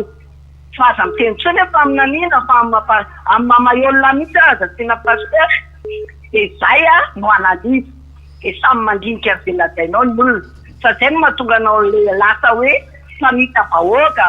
faminany sandoka satria ianao manonona le anasan'Andriamanitra Jehova sy na amin'ny anasan'le hoe faminaniny tsisy olo apetraka fotsiny zany eo amin'ity firenena ity fa tsy maintsy misy fifidianana na tolom-bahoaka de avy eo tsy maintsy mandeha any fifidianana avy eo fa apetraka fotsiny isaky ny vokotany miditry ny voka-pifidianana de matao amin'ny commune de zay vao alefa amin'ny district tany amin'ny seny de tapitra sotra tompoko namotsy ny teniny anaranao mihitsy tsy hainao mihitsy le zay mihitsy ny lalana andanana n'le voka-pifidianana eny eo fa ny olana rehefa fantatry ny zay manam-pahefana zay tokony mbola hijanona amin'ny fitondrana hoe maresy ny kandidata ary resy izy tary ka hitany hoe oresy izy amin'le fifidianana de tsy maintsy manao mikimaky foana ry zareo ohatran'ireny nisy taloha reny ake nisy an'izany hoe maty ny jiro tary amin'ny coupole de mivetivety eo de niova ny voka-pifidianana de ohatran'izay le izy de zay ny tokony ho izy ary ny tokony ho izy tokony tsisy alabato zany raha tena tia tandrazana daholo zany tsika fa tokony hoe zay lany eo de iny tokony hoe mba lany ara-dalàna fa ny tsika hatramin'izay ne zany de misy alabato foana ka io alabato mitranga io zany de mbola veriko ihany hoe le olona eritreretin'le vahiny araka le nyresany tao hoe mametrany reo olona tsika mametraka olona zay hiaro ny tombontsoantsika fa tsy hiaro ny tombontsoan'ny fireneny de orienteny amin'izay le izy de misy foana le alabato zany de zay olona eritreretin'ny vahiny hiaro ny tombontsoany no ataony lany eo zany araka ny resaka tao iny efa hoe ity ny vokatra ara-dalàna avy any amin'ny commune mandalo fokotany mandalo commune ozy izy anao mandalo district de eo amin'ny district angely izy mety mahazo baiko ny district hoe ovay io UPV sy lo eny ity fe ty ny tena hoentsika fa tsy io de le chef district raha vao tsy anaiky an'izay asorony zareo amin'ny toerany menaceny zareo koa hoe anaovan'ny fanadihadiana araketraka ohatran'izany de tsy afaka le olona le ministre koa any amin'izay tompon'andraikitra ny lisy keo hoe raha tsy maresy za président république de anao miala amin'ny toerana ministre anao io rehefa amin'ny faritra misy anao io raha vao tsy maresy za de tsy maintsy manao le ministre manery ny olona ambaniny rehetrarehetra mba halaniny amin'le président amin'ny faritra misy anazy de ohatrany hoe enjehana sy toriana le mangala bato raha mangala bato madinidinika le izy de azo enjehana fa ny lehibe ary tsy hitanao tsisy madinika afaka anenjika ny lehibe de farany teneninao tao hoe ataovy analyse fa azo atao hoe faminaniny bon tsy maninona azo atao zany amin'ny manaraka zany de tenenina hoe ty ndray misy analyse vaovao ndray de analyse meny Jehova analyse nation'Andriamanitra zany miarahaba tompoka eny tompoko Sema miarabanareo teknikanina rehetra dia miaraba amin'ny vahiny Pastor Mayol. Salama. Zaho aloha raha misy politika dia marina daholo ny teorin'ny Pastor Mayol rehetra teo. Ilay vadia rehetra. Eny tompoko. Azafady. Daholo le teorin'ny Mayol teo le anarivo politika rehetra ka dia makarary anazy. Raha ihany ananty misaotra tompoko Pastor Mayol. Ya, misaotra tompoko. Eny ary zaniko dia makasitraka zany fa dia misy akasitrana daholo na mitovy hevitra na tsy mitovy hevitra mety zany fa dia misaotra antsika zany mba ilaina koa mba misy hoe mba misy makasitraka miaraba tompoko makasitraka mampandroso daholo zany. Eny tompoko. Mba izy le miresaka aminay ary. Eny tompoko. Una pasteur tamin'ny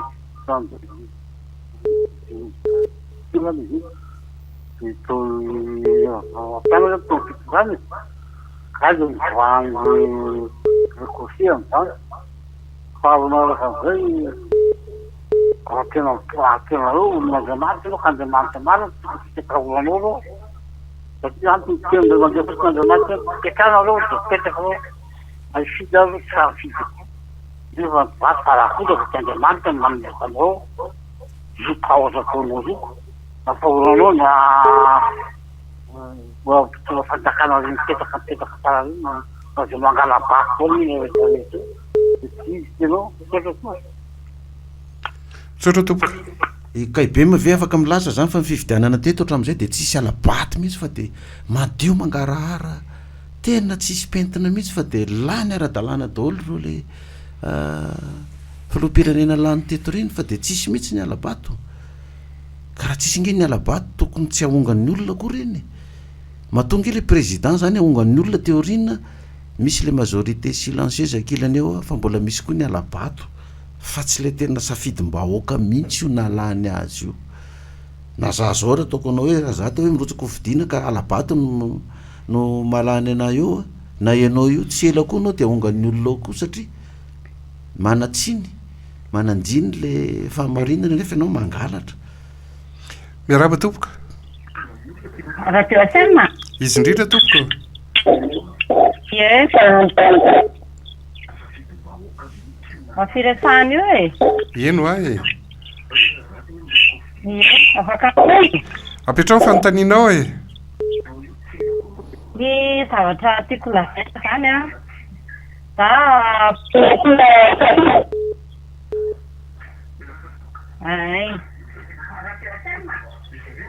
a. Petraky. Nefa taraiky le retour voatery. Zao e.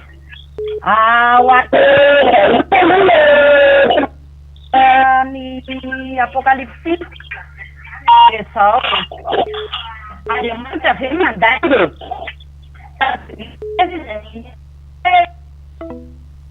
Tapaka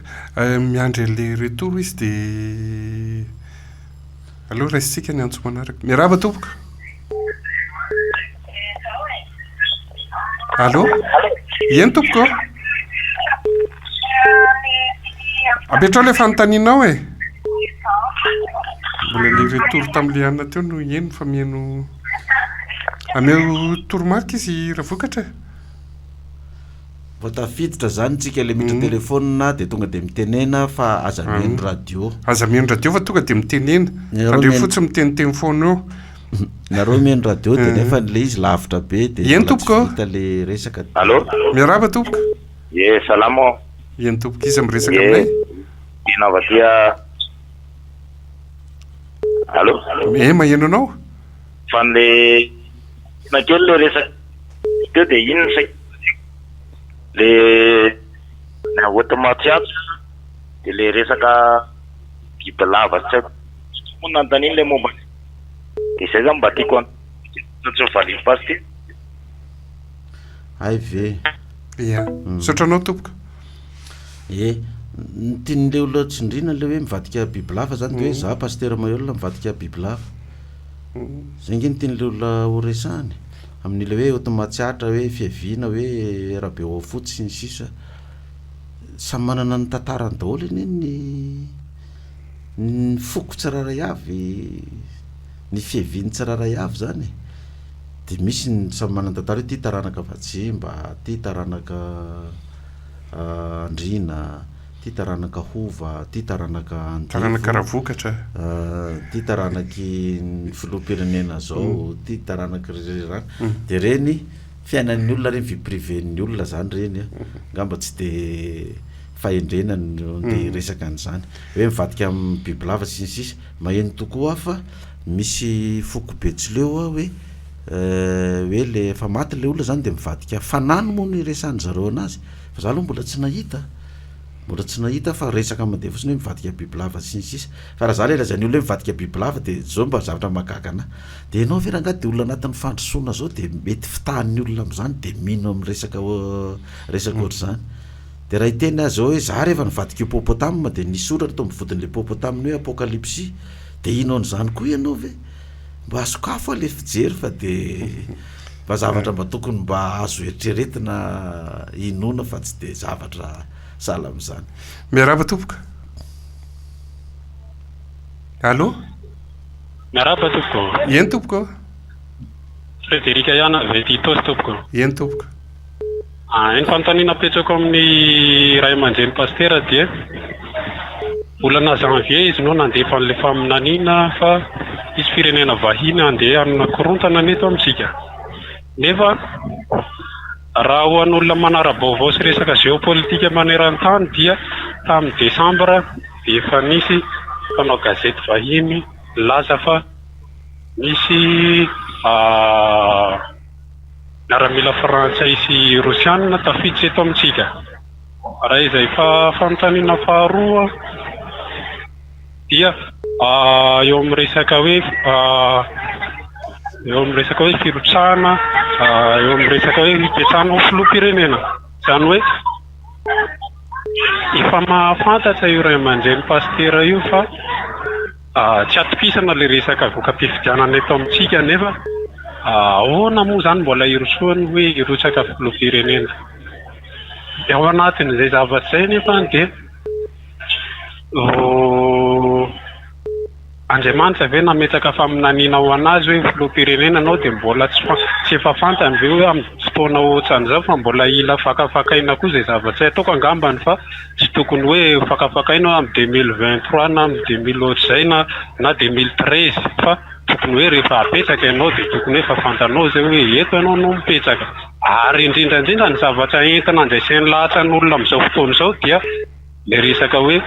raha vao mifidy mpanao politika anareo izy dia tsy maintsy ohatr'izao foana ny hafaran'ny firenena. Mazava ho azy betsaka indrindra moa eto amintsika moa zany hoe betsaka ny kristianina tsy maintsy hoe mazava ho azy zany hoe mora risy lahatra ny olona hoe hifidy pastera satria any zany le mifanahin'olona amin'izay fotoana izay hoe manana credibilité ny olona zany araka fanjaisana anazy hoe aleo mifidy pastera nefa lafindray etsy andany le hoe ny communauté internationale no mametraka an'le filoham-pirenena aiza zany le tokony ho izy hoe ny communauté ve sa hoe le olona hoentinao makany amin'ny fandraisan-dahatra saotra tompoko manka asitraka ray aman-dreny. Sotranao tompoko. Eka ianao tamin'ny janvier de efa nisy journaliste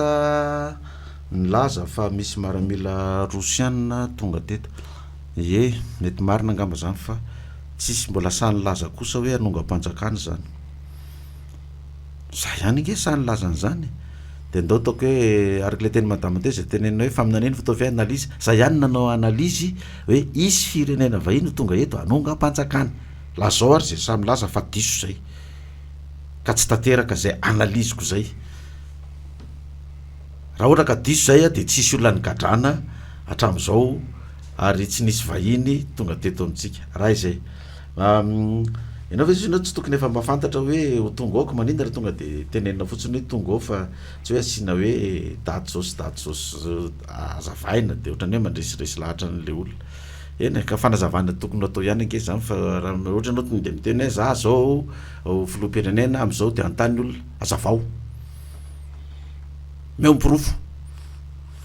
de manazava de lazaitsika indray hoe tsy tokony hanazavazava an'izany de teneniny setao koa hoe mpanao politika zay tsy fay aza mifidy pastera fa safidiana mpanao politika fa ahita raharaha eto tsika de mbola apetrako averiko am'izay ihany ary ny fanontaniana ka nisy mpitondra teto amitsika koatran'izay nitondra teto hatramin'ny première république anakaty tsy mpanao politika daholy de nakaiza ary le firenena de zay no mampatonga ana miteny izy tsy hoe azavao zay mampatonga ana anazava hoe za mbola tsy fay ampanao politika de i mpanao politika ihany averina eo amin'ny fitondrana fa za raha tsy tonga ao ary a na opaopain'ny olona ary na toroan'ny olona vaty satria tsy tonga filoham-pirenena eo a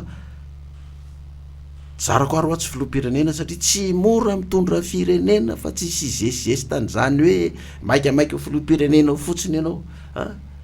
tsy mora zany ary tsy vitanao amin'ny maolona anao zany fa rehefa tonga eo anao de tsy maintsy atrehanao aloha zany le izy mamany olana ianao zovavany eo ny olana aongan'ny olona eo ianao ozy ianao hoe ianao milalao ny sentimentny olona satria hoe paster ianao de mpanao politika de hoe ifidy anao indray zany ny olona sy ndrairehetra za hoa tsy manery sady tsy mitady ho fidin'ny olona ho filoham-pirenena zany ny olona koa tsy azonao terena am'zany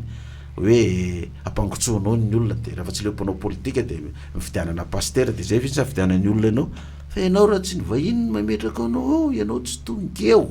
na anao inona ianao na inona fahaizanao manao propagande tsy mandresy lahatra ny olona eo de jereo zao tsika zao varina miady amiko eto tsika fa tsy hitatsika le firenena vahiny mampahantra atsika eto zay adversaire tena goavana be tokony ifanomezan-tanana ifandrombonana mba iraisintsika ina mba hiala am'izao toerana misy atsika zao mba hampandrosan'le firenetsika indray fa mbola loza atsika mifamely akaiky eto de za ihany no asiny eto zao am'izao fotoana zao nefa za ry mbola tsy nitondra nefa ina moa no azoko atao hitondra ao toerintsika rehetrarehetra koa tsy zarako ary tsy mitondra za nge milamina tsy mitondra miaraba topoka taminao teo hoe ndady any pasteur Mayol misy nya fa fantiny napetraka amin'ny pasteur Mayol iaro tiry tiava-mily be ihany hoe lazany pasteur Mayol sotran'Andriamanitra izy fa tsy lany filoham-pirenena satria manahirana be sarotra be problème be nitonany filoham-pirenena io efa fantatry pasteur Mayol ve sa sasatra nefa mbola mando cochon otrinazy ary amin'ny président lataka filoham-pirenena mandamy vola otrina navana propagande izy tamin'ny ovina de za zany matoky anao pasteur Mayol fa tena manahirana be le mpitondra firenena de matoky anao amty fifidanana manahaka ty fa tsy latsaky anao ary tsy latsaka ihany koa ary tsy hanoana olona mihitsy satria rehefa manoana candidat anao de degré mampidika izy le olona satria zavatra sarotra be izy anao mitondra ty firenena ty nefa ho ampidirinao kizy koa le olona tohananao azonao le tiako tenena pasteur fa alao entina mbabaposiny ty firenena ty re zany fa ianao tokony tsy latsaka atsony ianao ary tokony tena anipoka amin'Andriamanitra iny hoe Andriamanitra tena enjana be ty mitondra ty firenena ty ka aleo za tsy hitondra tegna ny any de pesaka namanapeny fa tena miverimberina fa ny sotro kely misy averimbena fa zay ndray zany ianao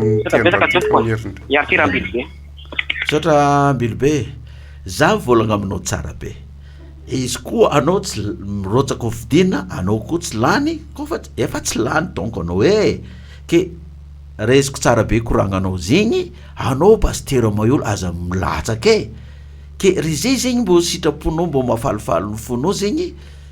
donc za tsy latsaka eny ary raha isika nay ny antso manaraka miaraba topoka monsieur Romy etoko somary ena kely le radio akaikinao a miraba ny pasteur Mayol ary miraba ny ancien radio salama eny topoka eo ny tena zakabany hoe tiana zavaina tiana tenenina hoe enao le niteny tamin'ny 2013 hoe no le niteny tamin'ny 2013 hoe tsy maintsy ho lany ianao nefa ny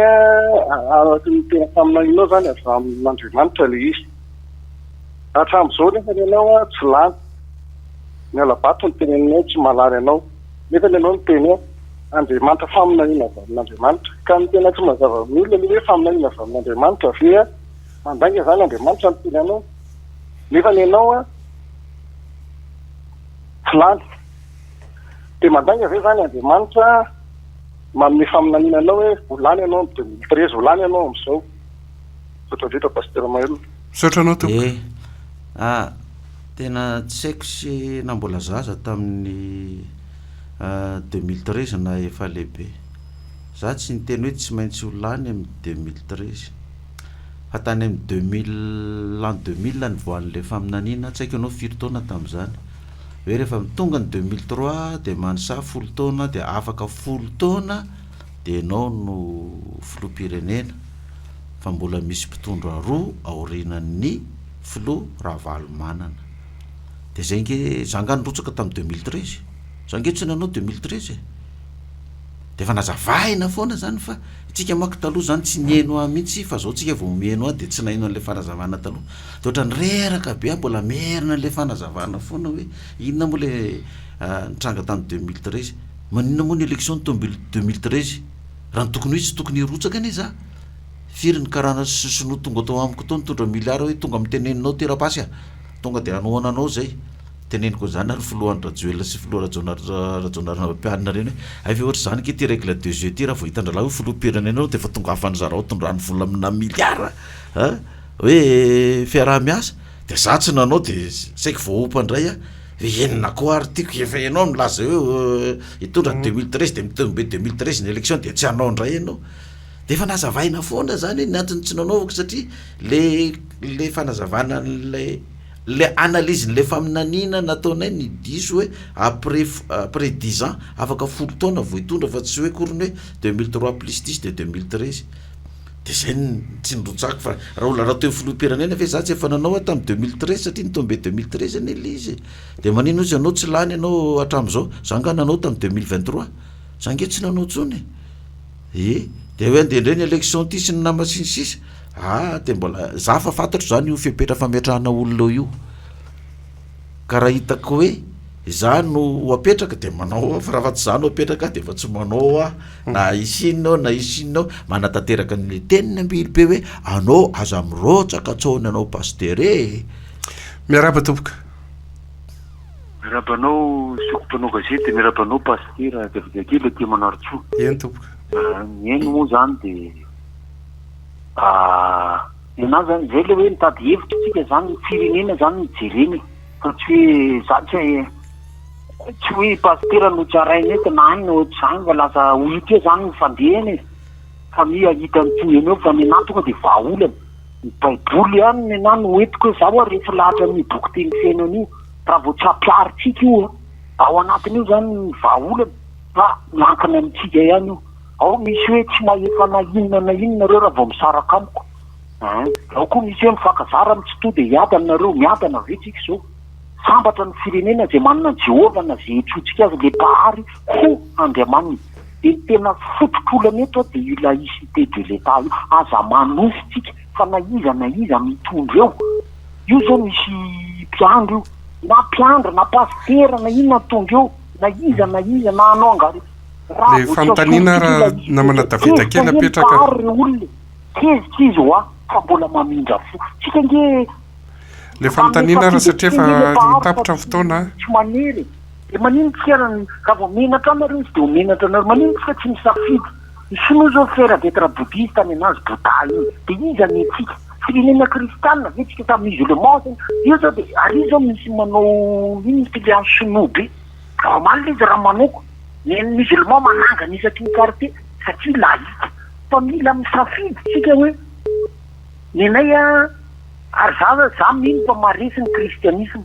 dia ataontsika ao amin'ny lalam-pandrenana baiboly ny ampiaritsika ao misy hoe zay tsy nanota taminareo na kitoraba tsika nge mifamona mifampitoraka ao misy miteny tsara rangahy tonga dia le fanontaniana raha apetraka namana Davida tsy haiko aloha pasteur fa ny teny an'izay any dia mandeha fa tsy dia namerimberina tsiny dia ana le laïcité de l'État zay io ny tena fototr'olana ka asa mifampitoraka eky fotsiny tsika mitady boky émissaire fa zay ny tena safidy isy safidy tsika na mampirafy an'le pahary mampirafy azy tsika ary zany ny tena fady aminy Andriamanitra saro-piaro io ny tenen'ny baiboly dia mba dinio kely ny fifandraisantsika amin'le pahary zay tsara sotra betsaka dia mirary soanao pasteur eny ary tsisy fanontaniana tsisy fanontaniana raha isika angamy ty antso farany ity dia tapitra ny fandarany miaraba tompoka allo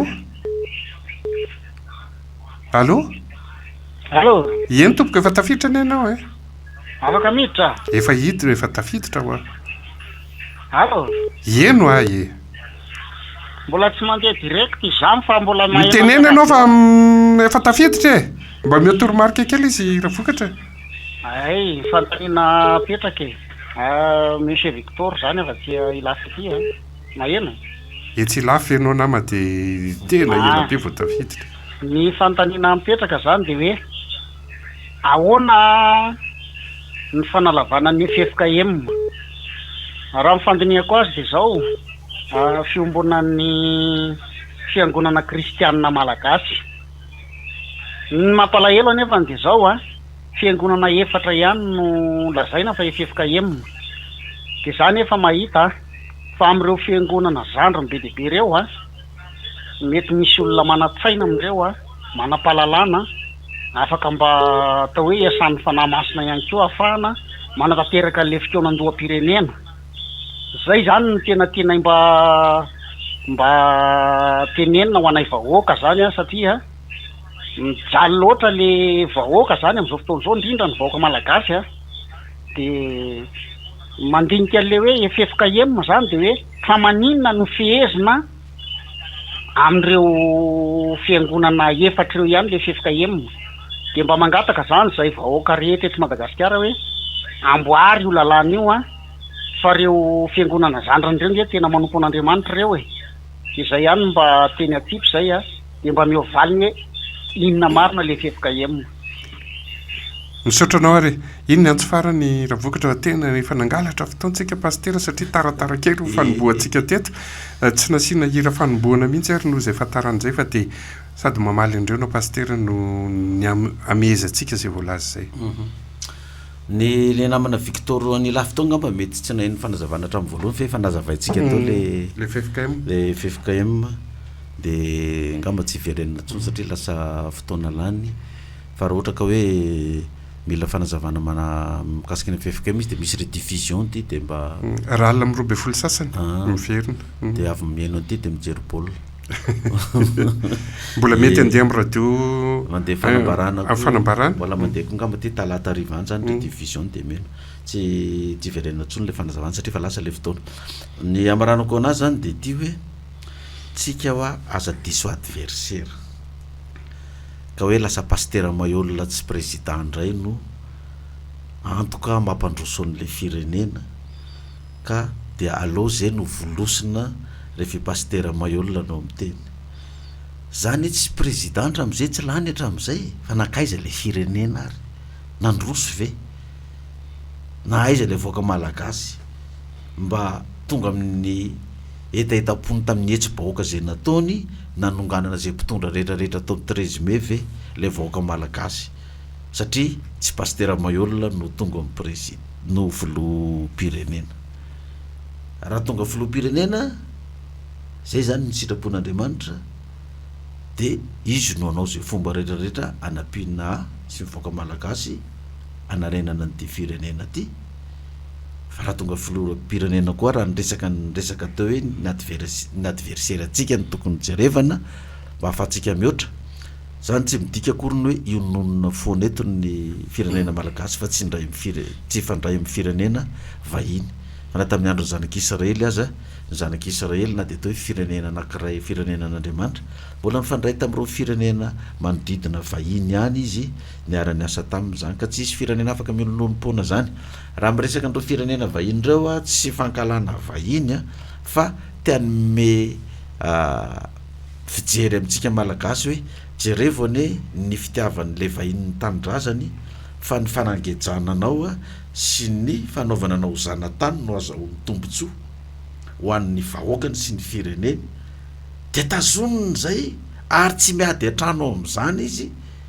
na izy ao filoham-pirenena aminazy eo na izy ao filoham-pirenena eo fa zay politika ivelan'izay ny zareo mitovy na iza président frantsay tao ohatra na président américaine tao dia miaro ny tombotsony any firenena ivelany daholo reo mpanao politika reo fa tsy ny tombotsony tenany fa ny atsika ny olana amin'ny mpitondra antsika eto toerana fantany fa hoe tsy lanym-bahoaka izy fantany fa voafetra ny fotoana hipetrahany eo fantany fa tsy manana fahefana koa izy fa na fahefana nametraka azy ny tompony fahefana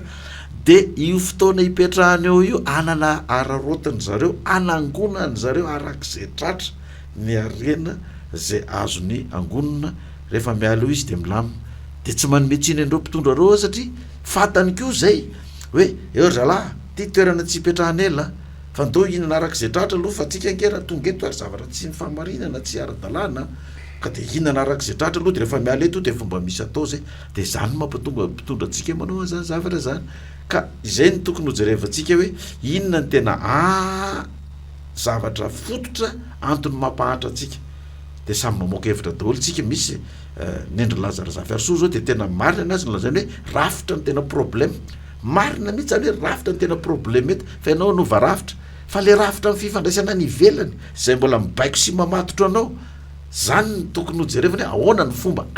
anovana an'zany rafitra zany fa raha zay mbola tsy miova fa mbola ry zareo ihany no mametraka atsika eto izy manala mpitondra atsika eto na misy rafitra milay be takaninina repetraka tsika eto tsy afaka manatanteraka an'zany ianao satria izy tsy anaiky an'zany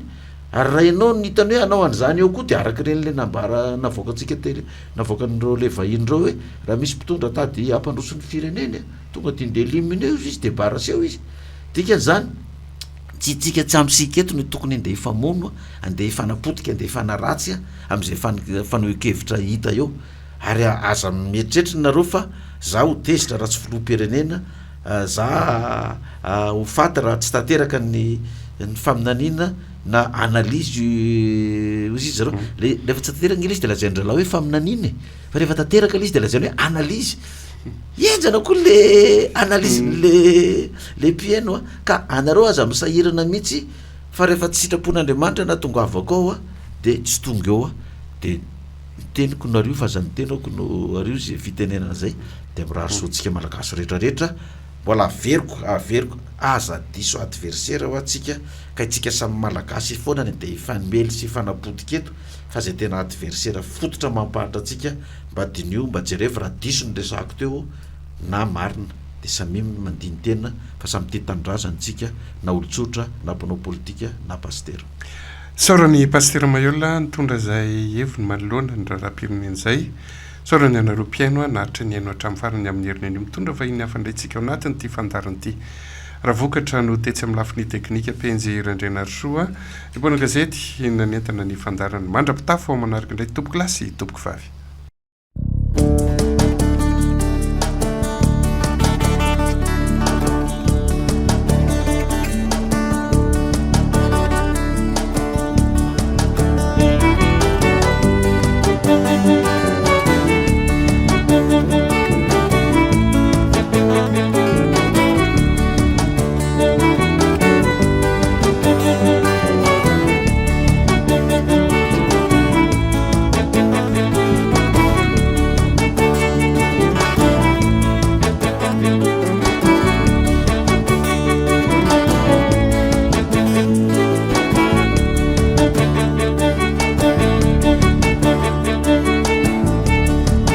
Kitaritanao mizay rereka mafasotsika lasa miesony irotsakanao politika mba hatavitavy ho lasa bitrefony reo mpitondra ny fandimbindimbony na mpianatra atsika nanome lesona fa kitaritanao mizay rereka mafasotsika lasa miesony irotsakanao politika mba hatavitavy ho lasa bitrefony reo mpitondra ny fandimbindimbony na mpianatra atsika nanome lesona so de misy mazotona terepana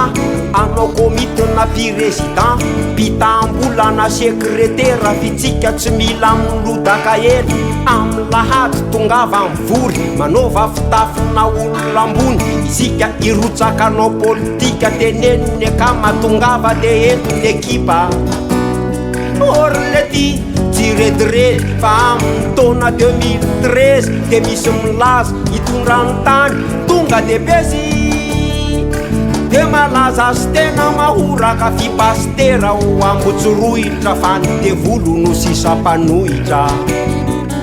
apokalipsy akatoavin'ny FMI farjona sy Jeremy de tsy afaky hitondrany ty tany ty Kamila mahay misolelako manao revina pelaka de tsy maintsy mampiasa koko raha ohatra ka de ahazo katô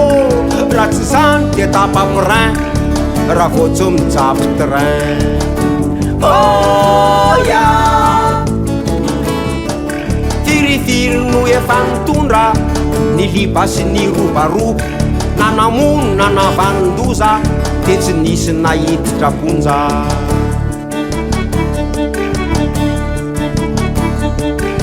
tsy maintsy isy balina ihany izy ty raha ohatra ka tena norme de hitadiky anja malalaka tery loatra raha kary litona lohateny ivoaka gazety de hoe matiny rapaso mibôle tsy maintsy isy balina ihany izy ty raha ohatra ka tena norme de hitadiky anja malalaka tery loatra raha kary litona lohateny ivoaka gazety de hoe matiny rapaso mibôle tsy misy resaka jolamboto ranomboakazo ny rano fisotro raha hitapitapo mandana matory ny anainy mpotondra mandroka devoly la ara-pameha fandripalemana fanydevolo tsy mahazo toerana zatra amin'ny liba mangoro mpanana nandana mipitsika so ametrahany tanana orlety tsy manany any izana nofy an'ilay mpaminany ilay pastery anao fagagana hitondrany tany de malaza sy tena mahoraka fipastera ho ambotsorohitra fanydevolo no sisam-panohitra apokalipsy akatoavin'ny FMI farjona sy Jeremy de tsy afaky hitondrany ty tany ty mila mahainy solelako manao revina pelaka de tsy maintsy mampiasa kôkô raha ohatra ka de ahazo katô raha tsy zany de tapaprin raha vao tsy mijabo train oya firifiry no efa nitondra ny liba sy ny robaroba nanamono nanavanondoza de tsy nisy nahiditra ponja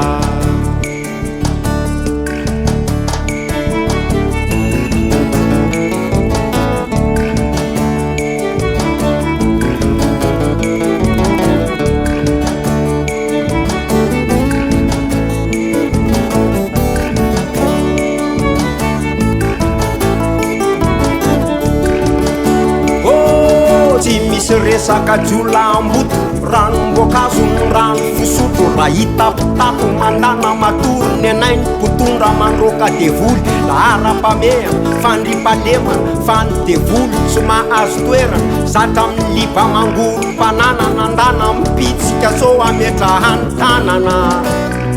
orlety tsy manany any izana nofy an'ilay mpaminany ilay pastery anao fagagana hitondrany tany de malaza sy tena mahoraka fipastera ho ambotsorohitra fanydevolo no sisam-panohitra apokalipsy akatoavin'ny FMI farjona sy Jeremy de tsy afaky hitondrany ty tany ty ka mila mahainy solelako manao revina pelaka de tsy maintsy mampiasa kôkô raha ohatra ka de ahazo katô raha tsy zany de tapaprin raha vao tsy mijabo train oya firifiry no efa nitondra ny liba sy ny robaroba nanamono nanavanondoza de tsy nisy nahiditra ponja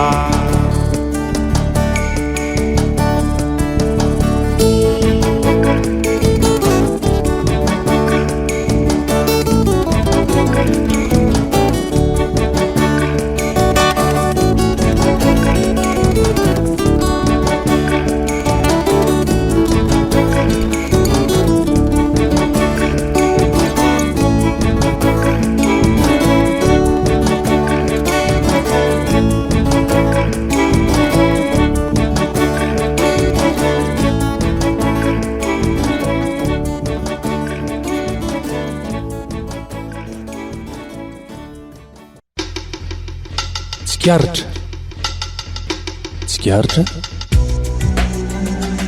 fandarana vokarin'ny mpanao gazety eto amin'ny ASM radio tsikaritra ny omaly ny anio ny ampitso tsikaritra